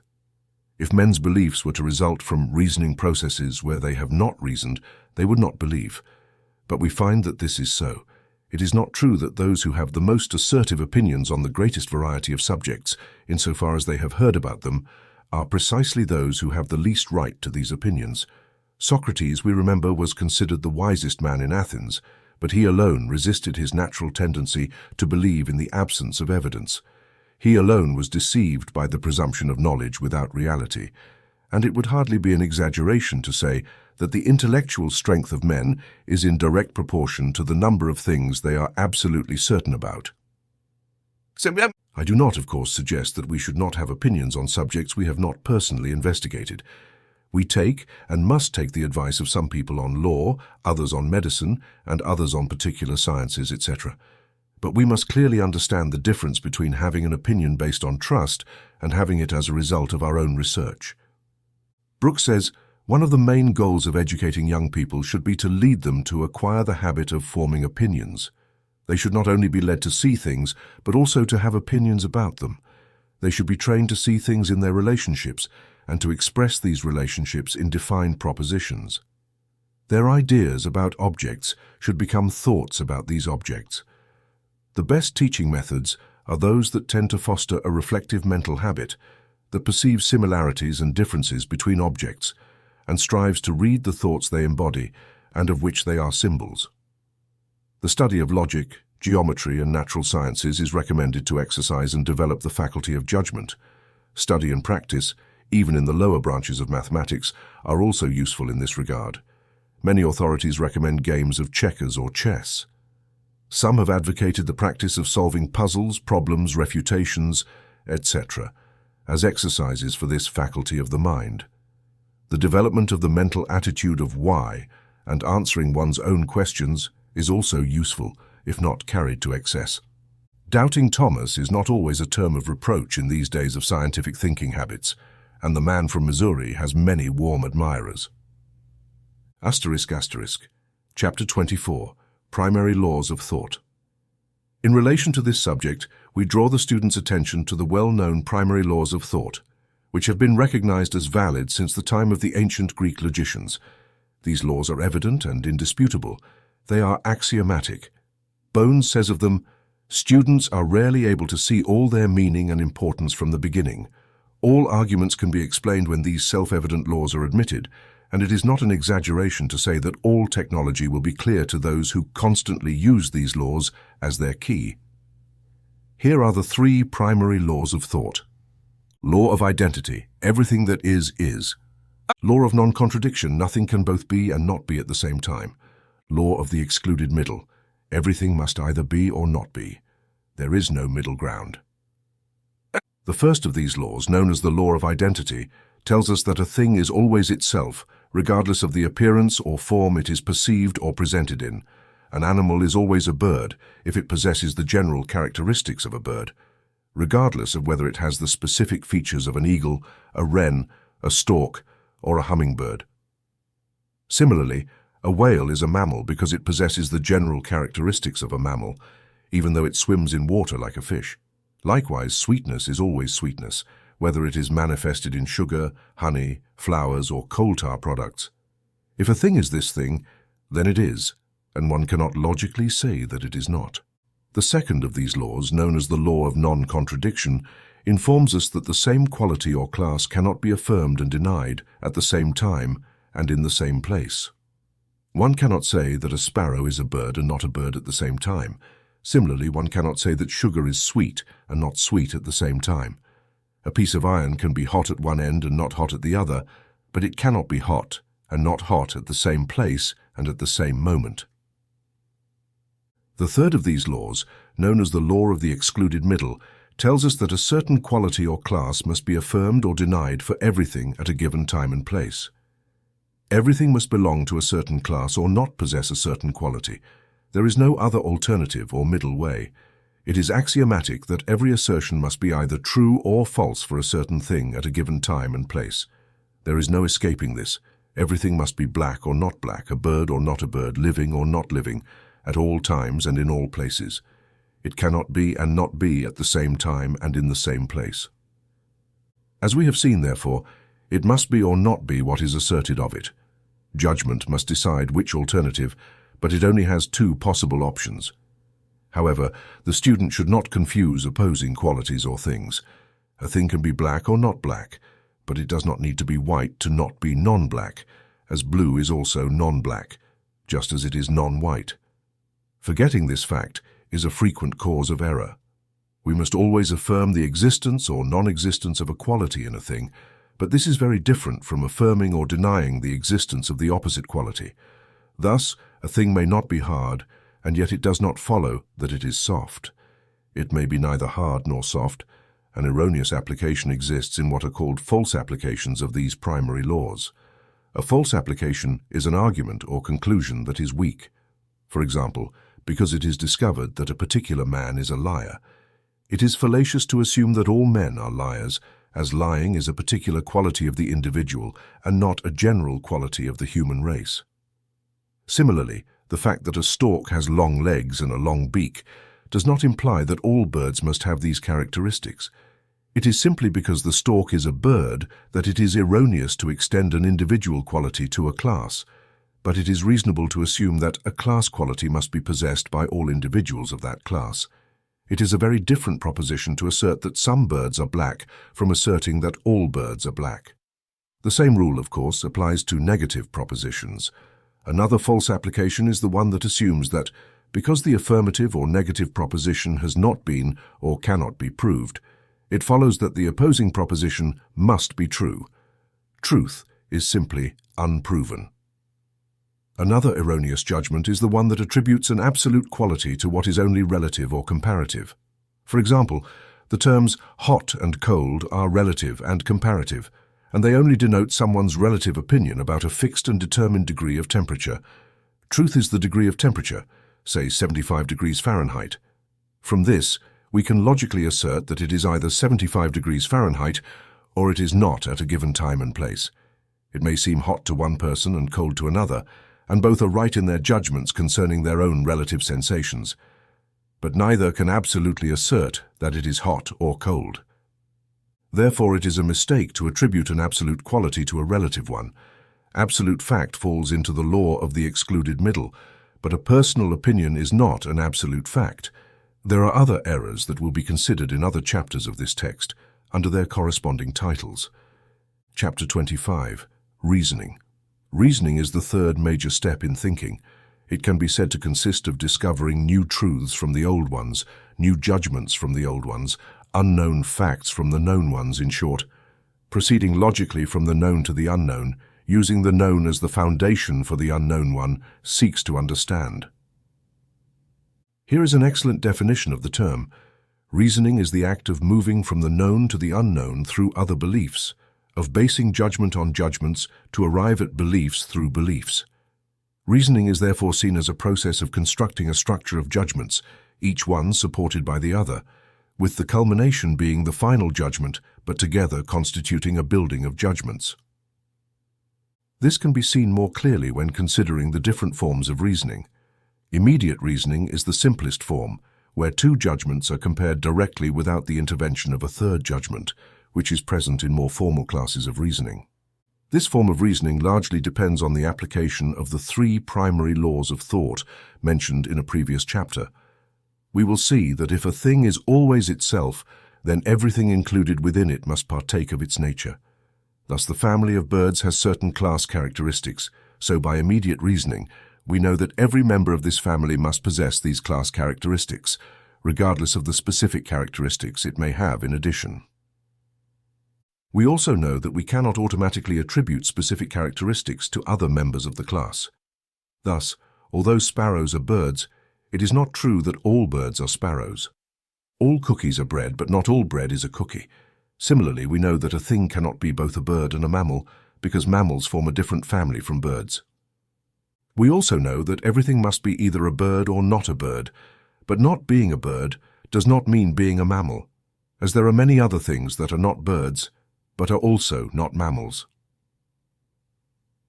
In this form of reasoning, one always distinguishes between the universal or general class, expressed by the word all, and the particular or individual, expressed by the word some. Many people do not notice this difference in their reasoning and reason incorrectly. For example, because some swans are white, it does not follow that all swans must be white, which is very different from reasoning that if all were so, then some must be. Those interested in this subject should consult an elementary logic textbook, as a detailed examination is too technical to be considered here. Reasoning by analogy. Reasoning by analogy is a basic form of reasoning and is the particular type of reasoning employed by most people in everyday thought. It relies on the human mind's inconsistent recognition of the principle expressed by Jones. If two or more things resemble each other in several ways, they will likely resemble each other in additional ways. The same authority says that reasoning by analogy differs only in degree from the type of reasoning called generalization. When many things resemble each other in a few properties, we argue about them by generalization. When a few things resemble each other in many properties, it is a case of analogy. Although this form of reasoning is frequently used with more or less satisfactory results, it is always subject to a large margin of error.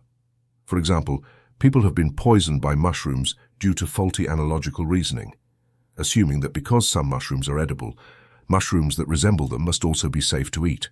Similarly, because some fences resemble other fences that are edible, they must also be good food, as Brooks says. Inferring that because John Smith has a red nose and is also a drunkard, then Henry Jones, who also has a red nose, is also a drunkard, would be a dangerous conclusion.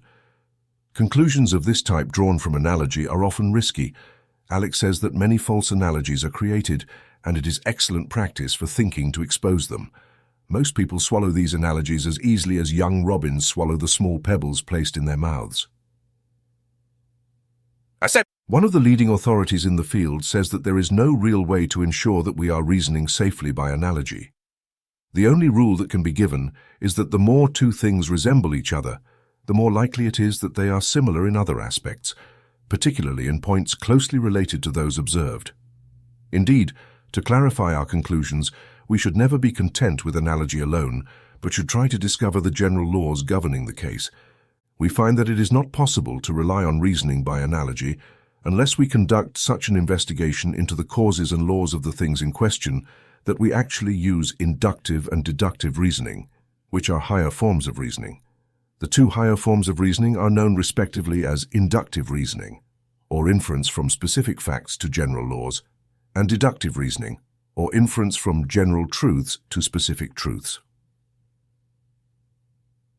Although the distinction between the classes is made for the sake of clear consideration, it should not be forgotten that the two forms of reasoning are generally combined. Thus, in inductive reasoning, many steps are taken with the aid of deductive reasoning. Similarly, before we can reason deductively from general truths to specific truths, we must have discovered the general truths through inductive reasoning from specific facts. Therefore, there is unity in all reasoning processes, just as there is in all mental operations.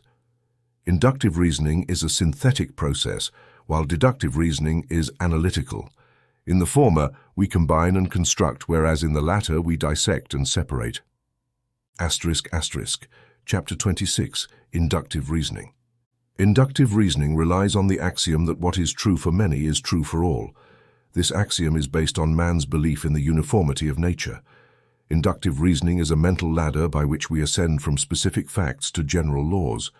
But this ladder rests on the belief that the universe is governed by laws. The steps of inductive reasoning are as follows. 1. Observation, research, and examination of specific facts or things. If we want to know the general characteristics of the bird family, we must first examine a sufficient number of birds from many species to discover the relatively rare general characteristics that the entire bird family possesses, as opposed to the specific characteristics that only certain members of this family have. The more individuals we examine, the narrower our list of general qualities common to all will be. Similarly, we must examine many types of flowers before arriving at the few general qualities common to all flowers that we combine into the general concept of a flower. The same applies, of course, to discovering general laws from specific facts. We examine the facts and then work towards a general law that explains them. For example, the law of gravitation was discovered by observing and studying the fact that all objects are attracted to the Earth. Further research revealed the fact that all material objects attract each other. Then the general law was discovered, or rather the hypothesis was formulated, which explained the facts and was verified by subsequent experiments and observations. Goes 2. The second step in inductive reasoning is the formulation of a hypothesis. A hypothesis is a proposition or principle assumed to be a possible explanation of a set or class of facts. It is considered a working theory that must be examined and tested against the facts before being finally accepted. For example, after observing that a series of magnets attracts iron, it was deemed reasonable to hypothesize that all magnets attract iron in the same way. Similarly, the hypothesis was advanced that all birds are warm-blooded, vertebrates, winged, feathered, and oviparous. Subsequent observations and experiments established the hypothesis concerning magnets and the general characteristics of the bird family. If a single magnet had been found that did not attract iron, the hypothesis would have been refuted. Likewise, if a single bird had been discovered that was not warm-blooded, then that characteristic would have been removed from the list of necessary features for all birds. A theory is nothing more than a hypothesis that has been verified or established through continuous observation, research, and experimentation. Often hypotheses and theories arise from the subconscious assimilation of a series of specific facts and the subsequent emergence of a grand conjecture or a sacred suspicion of the truth into the field of conscious attention. Scientific imagination plays a significant role in this process. Of course, there is a world of difference between a blind conjecture based on insufficient data and a scientific conjecture resulting from the accumulation of a vast treasure of carefully and precisely collected information, as Brooke says. The formation of a hypothesis requires a suggestive mind, a vivid imagination, a philosophical imagination that perceives the idea through the form or sees the law behind the fact. However, accepted theories in most cases only arise after testing and rejecting many promising hypotheses, eventually settling on the one that best meets all requirements and explains the facts most thoroughly. As one authority puts it, testing erroneous conjectures is, for most people, the only way to find the right ones. The verification of the hypothesis through deductive reasoning is the third step in inductive reasoning. This verification is done by applying the hypothetical principle to specific facts or things, meaning to mentally follow the hypothetical principle to its logical conclusion. This can be done as follows. If such a thing is correct, then it is deduced that such a thing is true, etc. If the conclusion is logically absurd or contradicts natural facts, then the hypothesis is discredited. The practical verification of the hypothesis is the fourth step in inductive reasoning. This step involves the actual comparison of observed facts with the logical conclusions derived from applying deductive reasoning to the assumed general principle as a premise. The more facts that align with the conclusions drawn from the hypothetical premise, the higher the probability of the hypothesis being considered valid. In general, authorities assume that a hypothesis is verified when it accounts for all the facts directly related to it. However, some extremists argue that for a hypothesis to be considered absolutely verified, it must not only account for all associated facts, but also that no other possible hypothesis should explain the same facts. The facts referred to in this context can be either observed phenomena, the conclusions of deductive reasoning derived from the assumed hypothesis, or the agreement between observed facts and logical conclusions. The latter combination is generally considered the most logical. Verification of a hypothesis must be consistent with an agreement between observed facts and the logical conclusions of the case. The hypothesis must correspond to the facts, and the facts must correspond to the hypothesis. Facts are like Cinderella's glass slipper. The various stepsisters of Cinderella were rejected hypotheses. The slipper and the stepsisters did not match. When it was discovered that Cinderella's foot was the only one in which the glass slipper fit, Cinderella's hypothesis was considered proven. The glass slipper was hers, and the prince claimed his bride. Chapter 27, Deductive Reasoning. We saw in the previous chapter that from specific facts we reason inductively to reach general principles or truths. We also saw that one of the steps in inductive reasoning is the verification of the hypothesis through deductive reasoning. Now we will see that the results of inductive reasoning are used as premises or bases for deductive reasoning. These two forms of reasoning are both opposed and complementary. They are, in a sense, independent and interdependent. Brooks says that the two methods of reasoning are opposites of each other. One goes from the particular to the general, the other from the general to the particular. One is a process of analysis, the other of synthesis. One ascends from facts to laws, the other descends from laws to facts. Each is independent of the other, and each is a valid and essential method of inference. He aptly describes the spirit of deductive reasoning as follows. After induction has classified certain phenomena and thus given us a major premise, we can proceed deductively to apply the inference to any new instance that can be proven to belong to that class. Induction provides deduction with an already established premise. Deduction takes it as a fact without investigating its truth. It is only after establishing general laws, classifying objects and forming important premises that one can use deduction. Deductive reasoning proceeds from general principles to specific facts. It is a descending process of an analytical nature. It is based on the fundamental axiomatic foundation that everything true of the whole is true of its parts, or that everything true of the universal is true of the particular. The process of deductive reasoning can be briefly stated as follows. A general principle of a class is stated as the major premise. It is asserted that a particular thing belongs to this general class, this assertion being the minor premise. Therefore, it is argued that the general principle of the class applies to the particular thing, this last assertion being the conclusion. A premise is a proposition assumed to be true. Here is an illustration of the internal process. Major premise, a vertebrate with warm blood, feathers, wings, and oviparous. Minor premise, the sparrow is a bird.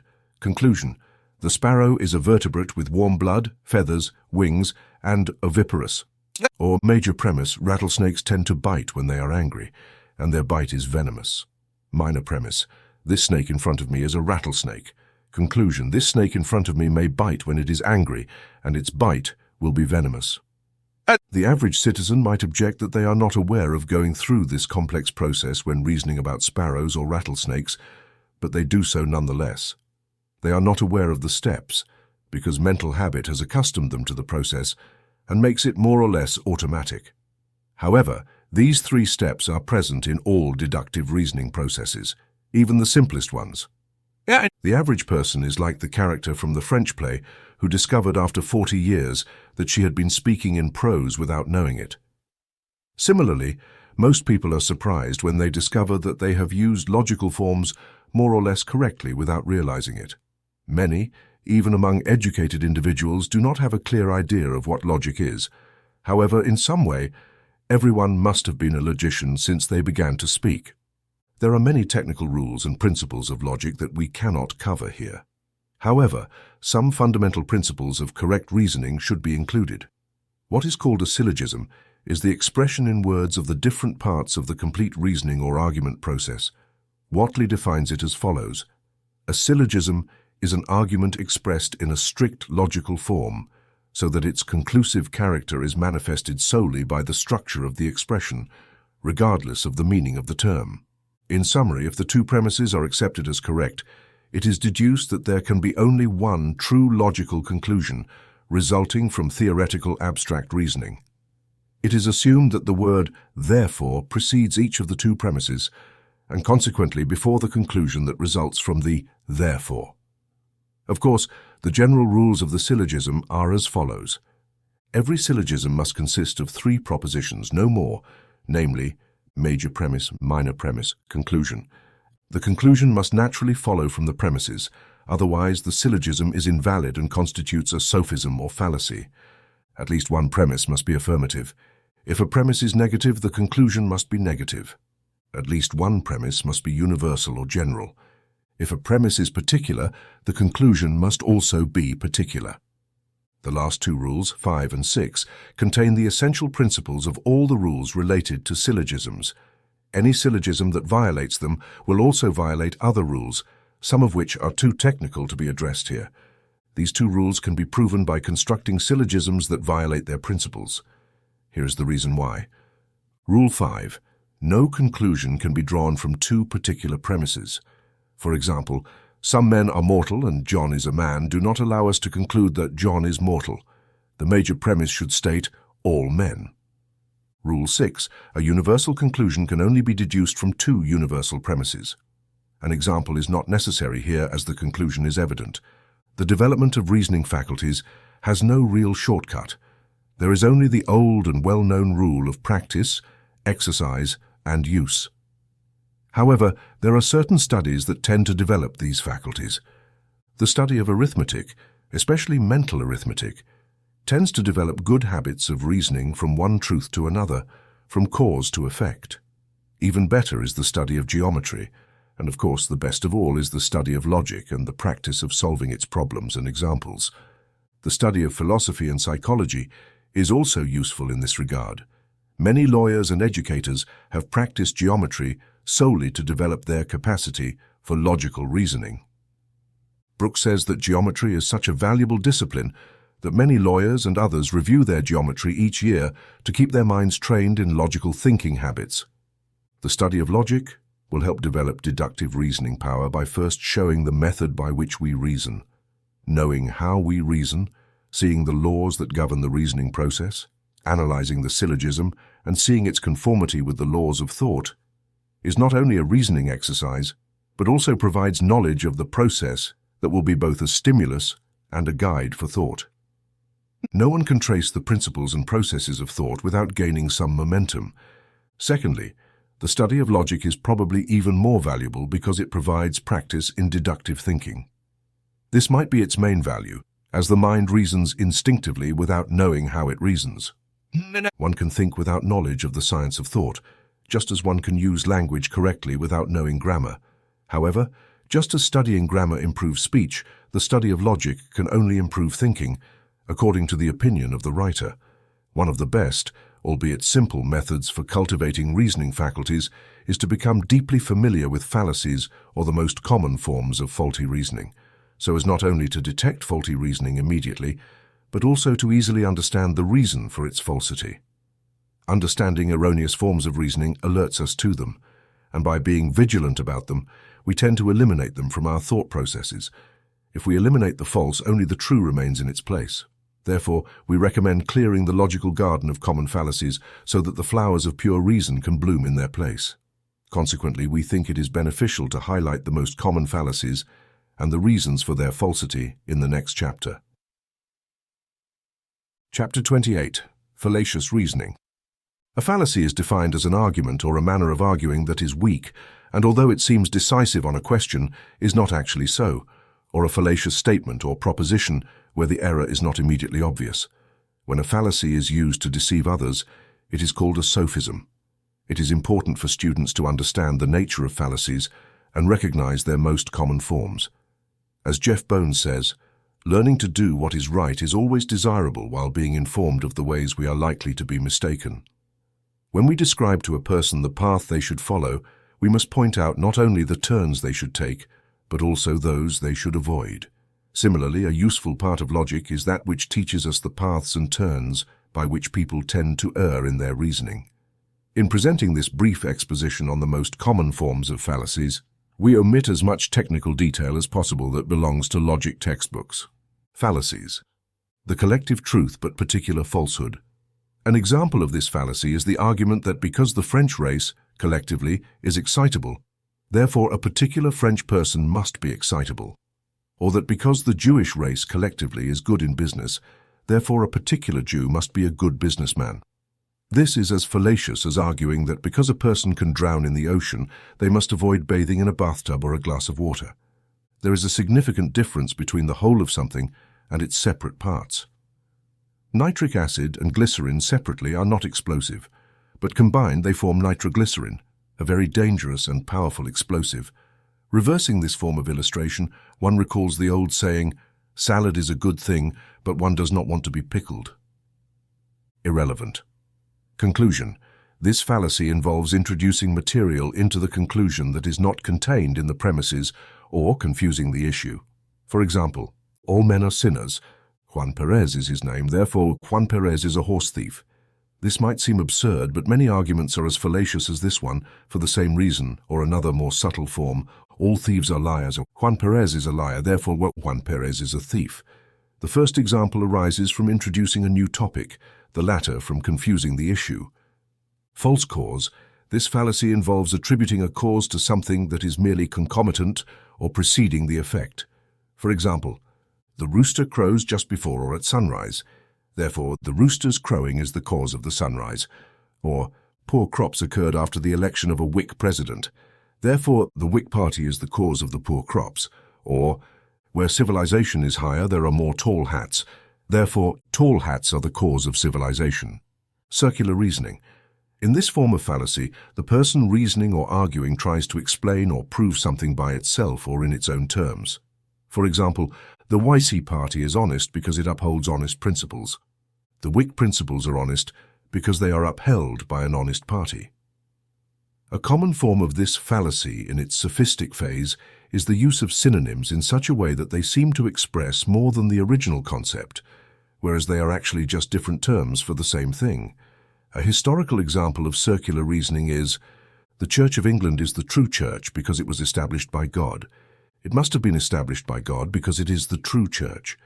This form of sophism is more effective when used in long arguments where it is difficult to detect.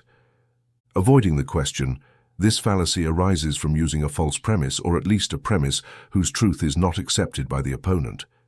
It can simply be stated as the unjustified assumption of a generally major premise. Many people in public life argue this way, boldly asserting an unjustified premise and then proceeding to argue logically from it. The result is confusing to the ordinary person, as the logical steps of reasoning give the impression that the argument is solid, ignoring the fact of the unjustified premise. The person using this form of sophism operates according to Arenberg's theory that truth is what is asserted boldly and maintained plausibly. In one of his works, he mentions a particularly odious form of this fallacy with the following jest. Whenever you're going to say something falsely astounding, start by saying, "It is a recognized fact," etc. If Robert Filmer was a master of this way of writing, how gravely did he attempt to deceive this man? He said, "It is an undeniable truth that there can be no multitude of men, whether large or small, etc., without there being within that multitude a man who by nature has the right to be king of all others, as the direct heir of Adam. Note well the major premise of the propositions presented in an argument, whether oral or written. Ensure that the person advancing the proposition is not begging by the unjustified assumption of the premise. A general rule of inference, according to Love, regarding valid and fallacious inferences, is that we cannot infer what we want from the premises we desire. We must adhere to certain defined rules or principles.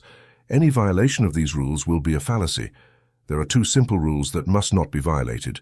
The subject of the conclusion must be of the same general type as that of the premises.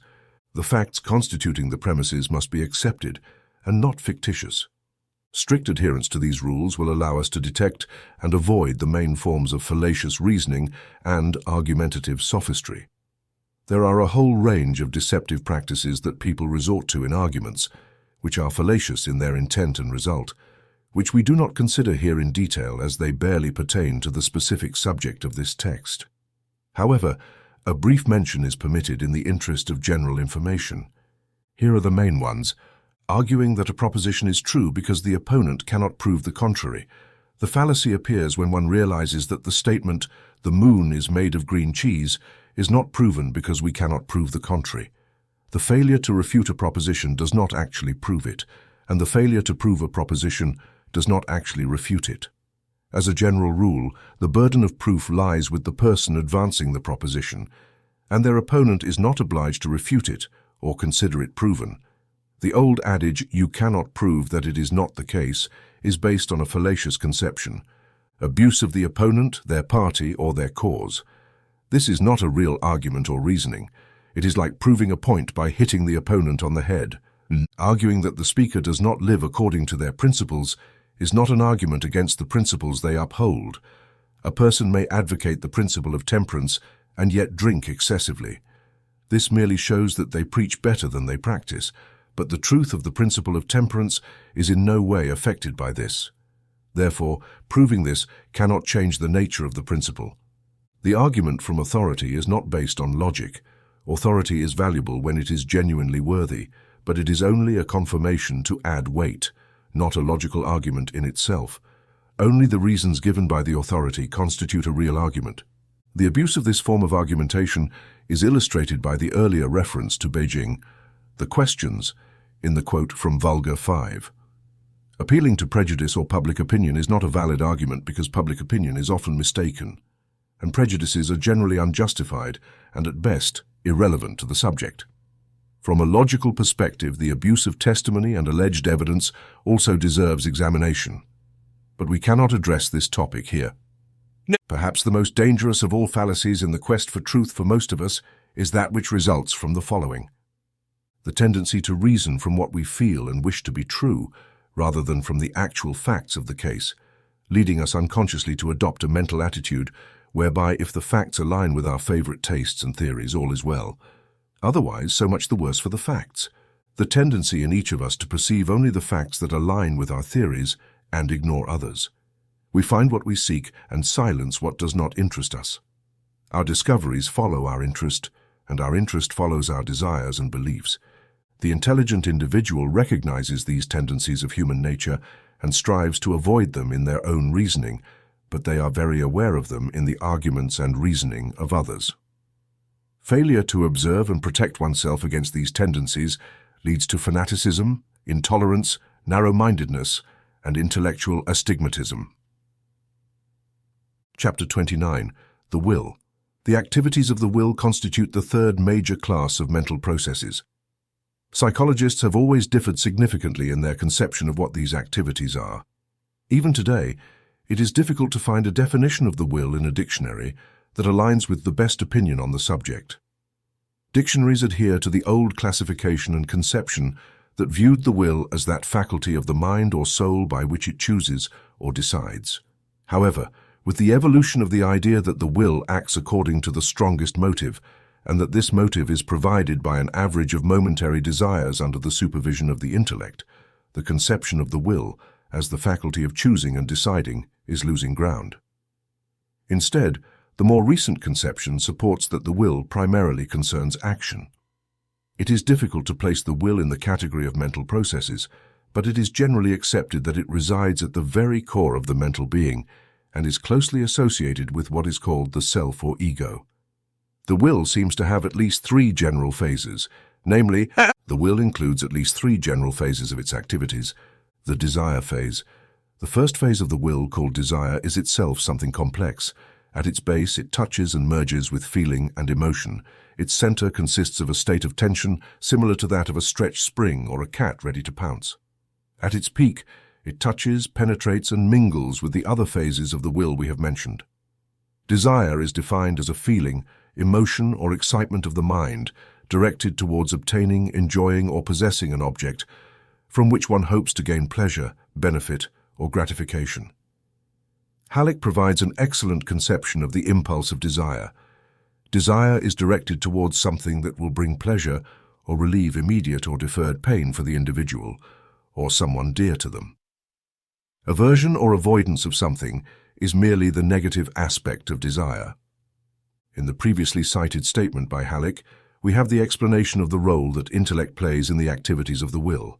The intellect is capable of perceiving the relationships between the present action and future outcomes, and it is capable of indicating the way to suppress certain desires so that others, better ones, can manifest.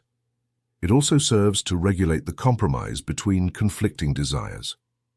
Without the intervention of the intellect, the action of the will would invariably be guided by the immediate desire of the moment, without regard to future results or consequences for oneself and others. It also helps to determine the calculated course of action to give the most satisfying expression to the desire.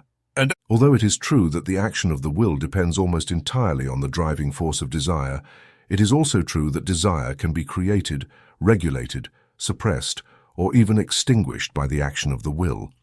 The will, by granting or refusing attention to a certain class of desires, can cause them to grow and strengthen or to die and fade away. However, it should be noted that this use of the will emerges from another set of desires or feelings.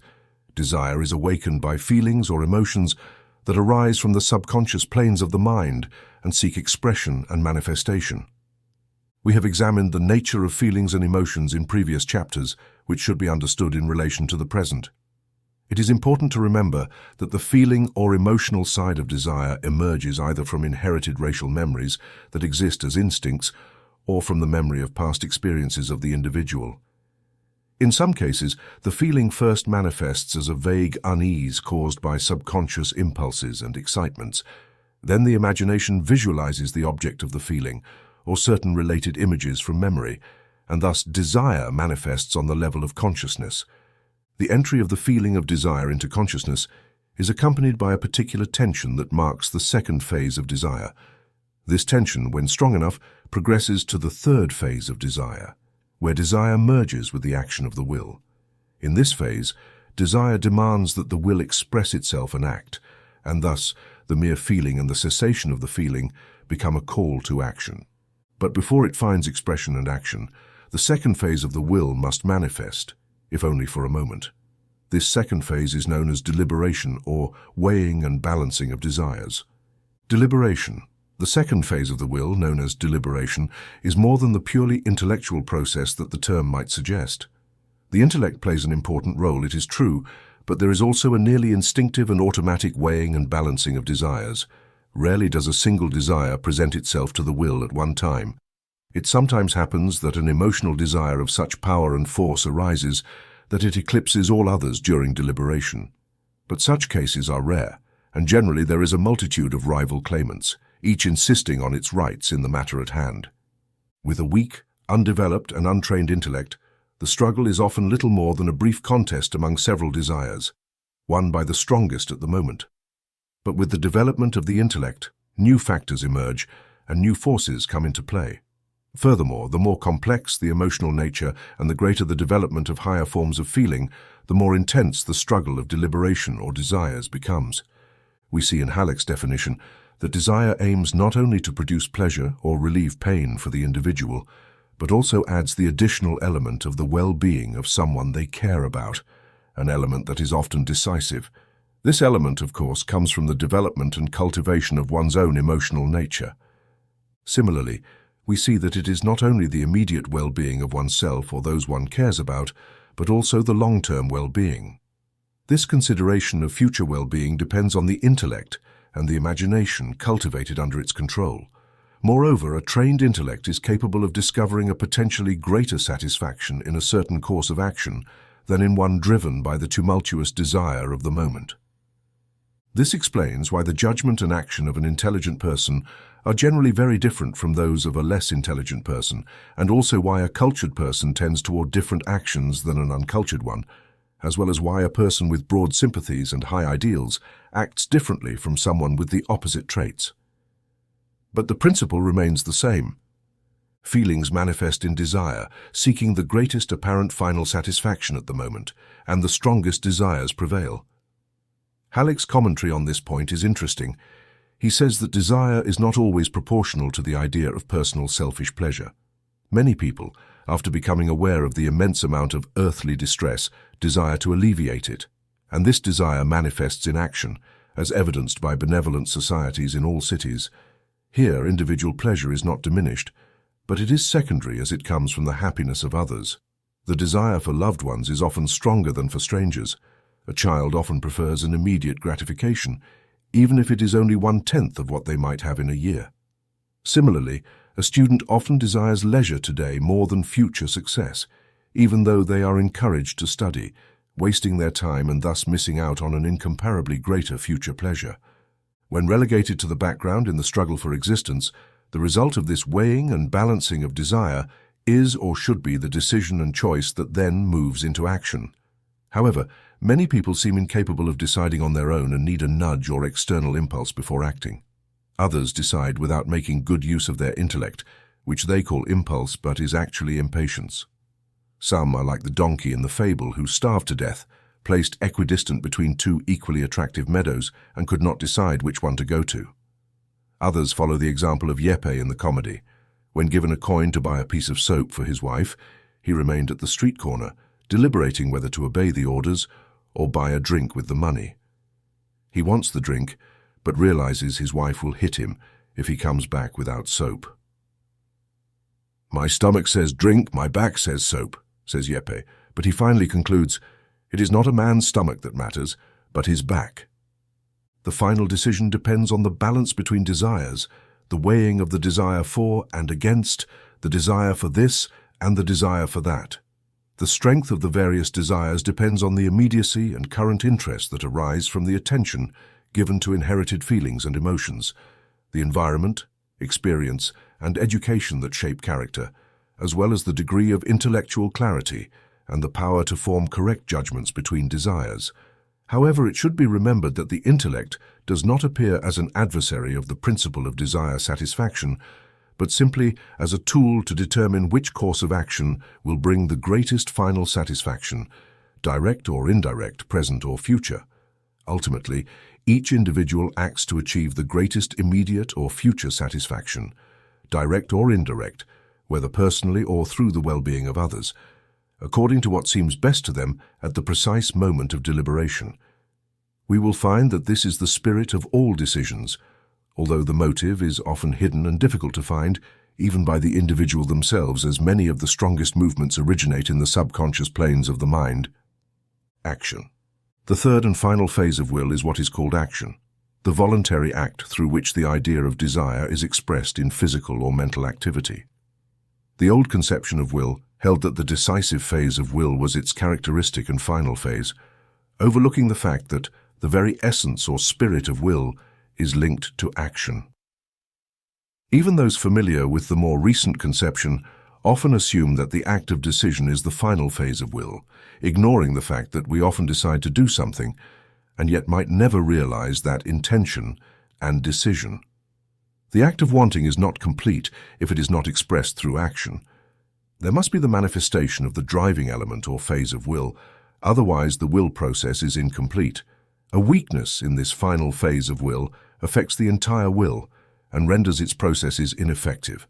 The world is full of people capable of deciding what is best to do and what should be done, but who never actually act on that decision.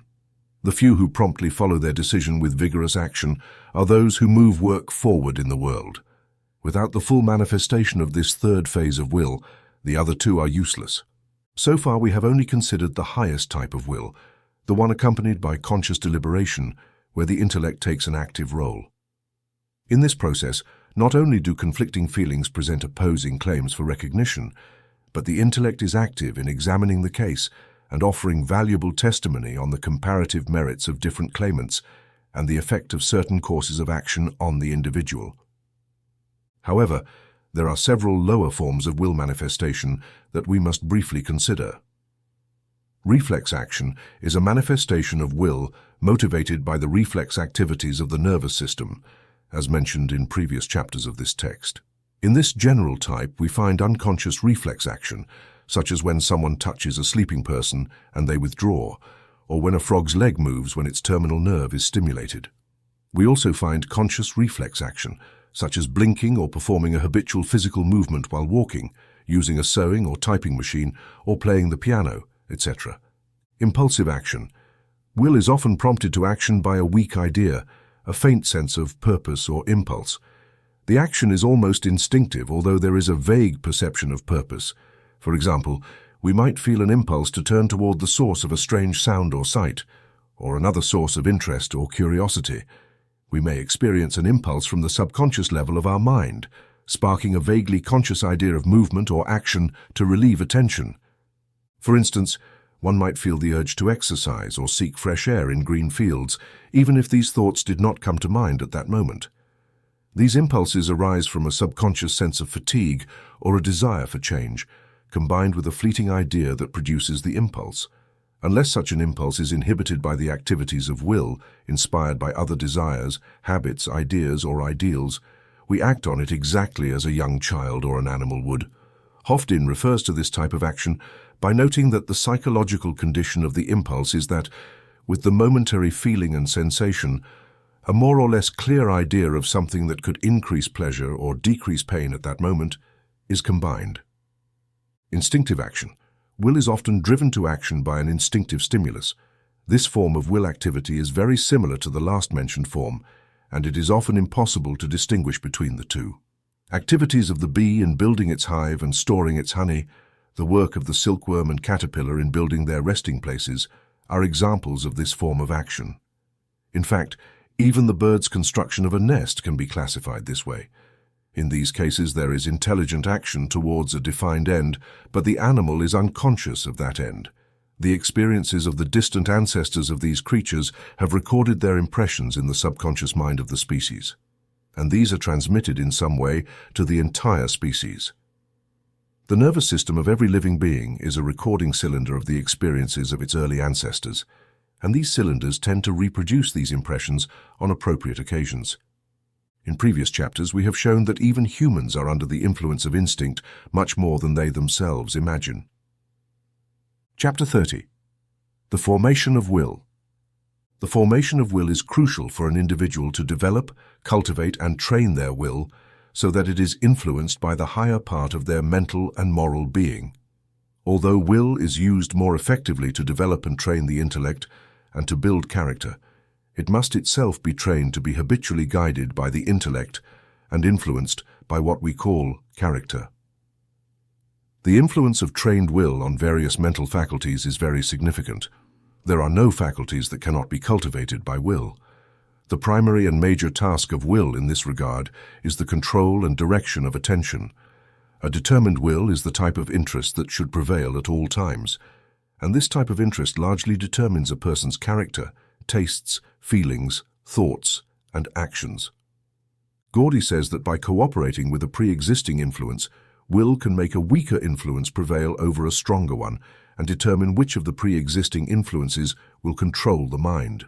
Moreover, concentrated and continuous attention entirely depends on the exercise of will. As Gordy puts it, if will relaxes its control over mental activities, attention can be drawn by one of the thousands of ideas that the laws of association constantly bring to our minds. Even with mental imagery, will exerts its influence, and imagination can be trained to become the obedient servant of developed will. Regarding the influence of will on character, Davidson says that it is not enough for a man to correctly understand and properly love the conditions of moral life in his own time. He must also be ready and able to fulfill these conditions, which he certainly cannot do unless his will is trained for perfect freedom to promptly respond to the suggestions of his discriminating intellect and the movements of his disciplined affections. Alex says that we gradually form our characters through individual acts of will, just as a blacksmith shapes a horseshoe or an anchor from a shapeless mass of iron through repeated strikes. An anchor or horseshoe never results from a single blow. Perhaps the best way to train the will is to use it intelligently with a purpose. Training any mental faculty is simultaneously training the will. Since attention is so closely related to will, it follows that careful training of attention will strengthen will. Training the emotional part of our nature also yields results in strengthening the will. On this subject, excellent advice from experts is hard to find. Nothing educates and prepares the will to face the challenges of this complex world better than habituating it to deal with unpleasant things. Professor James advises everyone to do something from time to time for no other reason than a preference or lack of preference to do it. Even if it is just giving up a seat on a tram, he compares this effort to the premium a man pays for his house, which he can use in times of trouble. A will thus educated is always ready to respond, no matter how great the urgency. While others might cry over spilled milk, one with such a will has already found another cow. Similarly, acquiring such a will involves training oneself to do unpleasant things. There are daily opportunities for this. A man who had declared his aversion to what he considered the dry facts of political economy was once found reading a chapter by John Stuart Mill. When a friend expressed surprise, the man replied, "I am making myself my own teacher. I read this because I don't like it." Such a person possesses the elements of success. On the other hand, one who usually avoids unpleasant actions trains their will to be ineffective when supreme effort is required. Such a will can never carve a path in life through sheer elbow grease. Habits are the beaten path that will follows. The habitual path is the path of least resistance for the will. Anyone wishing to train their will must ensure they provide the appropriate mental paths for it to travel. The rule for creating habits is simply this: traverse the mental path as often as possible. The rule for breaking bad habits is as follows: cultivate the opposite habit. These two rules encapsulate the essence of what has been written on the subject. Professor William James left the world with invaluable advice on the development of good habits, based on those of Professor Bain, and adding other equally good ones. We quote freely below from both James and Bain on this subject, as among the best written on the creation of habits. Regarding the acquisition of a new habit or the abandonment of an old one, start with as strong and determined an initiative as possible. This will give your new start such momentum that the temptation to break it will not occur as quickly. Each day a break is avoided increases the chances that it will not occur at all. James. Chapter 30. The Formation of Will. Never allow an exception to occur until the new habit is firmly established in your life. Every misstep is like letting go of a thread that is carefully wound. One misstep undoes more than many turns can rewind, James. In such situations, it is essential never to lose the battle. Each gain on the wrong side nullifies the effect of many victories on the right side. The essential precaution is to regulate the two opposing forces so that you have a series of uninterrupted successes until repetition strengthens them to such a degree that they can withstand opposition under all circumstances. James. Take advantage of the first possible opportunity to act on every resolution you make and on every emotional impulse you may experience towards the habits you aspire to acquire. It is not at the moment they are formed, but at the moment they produce motor effects that resolutions and aspirations communicate their new set to the brain. James. Only the actual presence of a practical opportunity provides the fulcrum on which the lever of moral will can rest and elevate.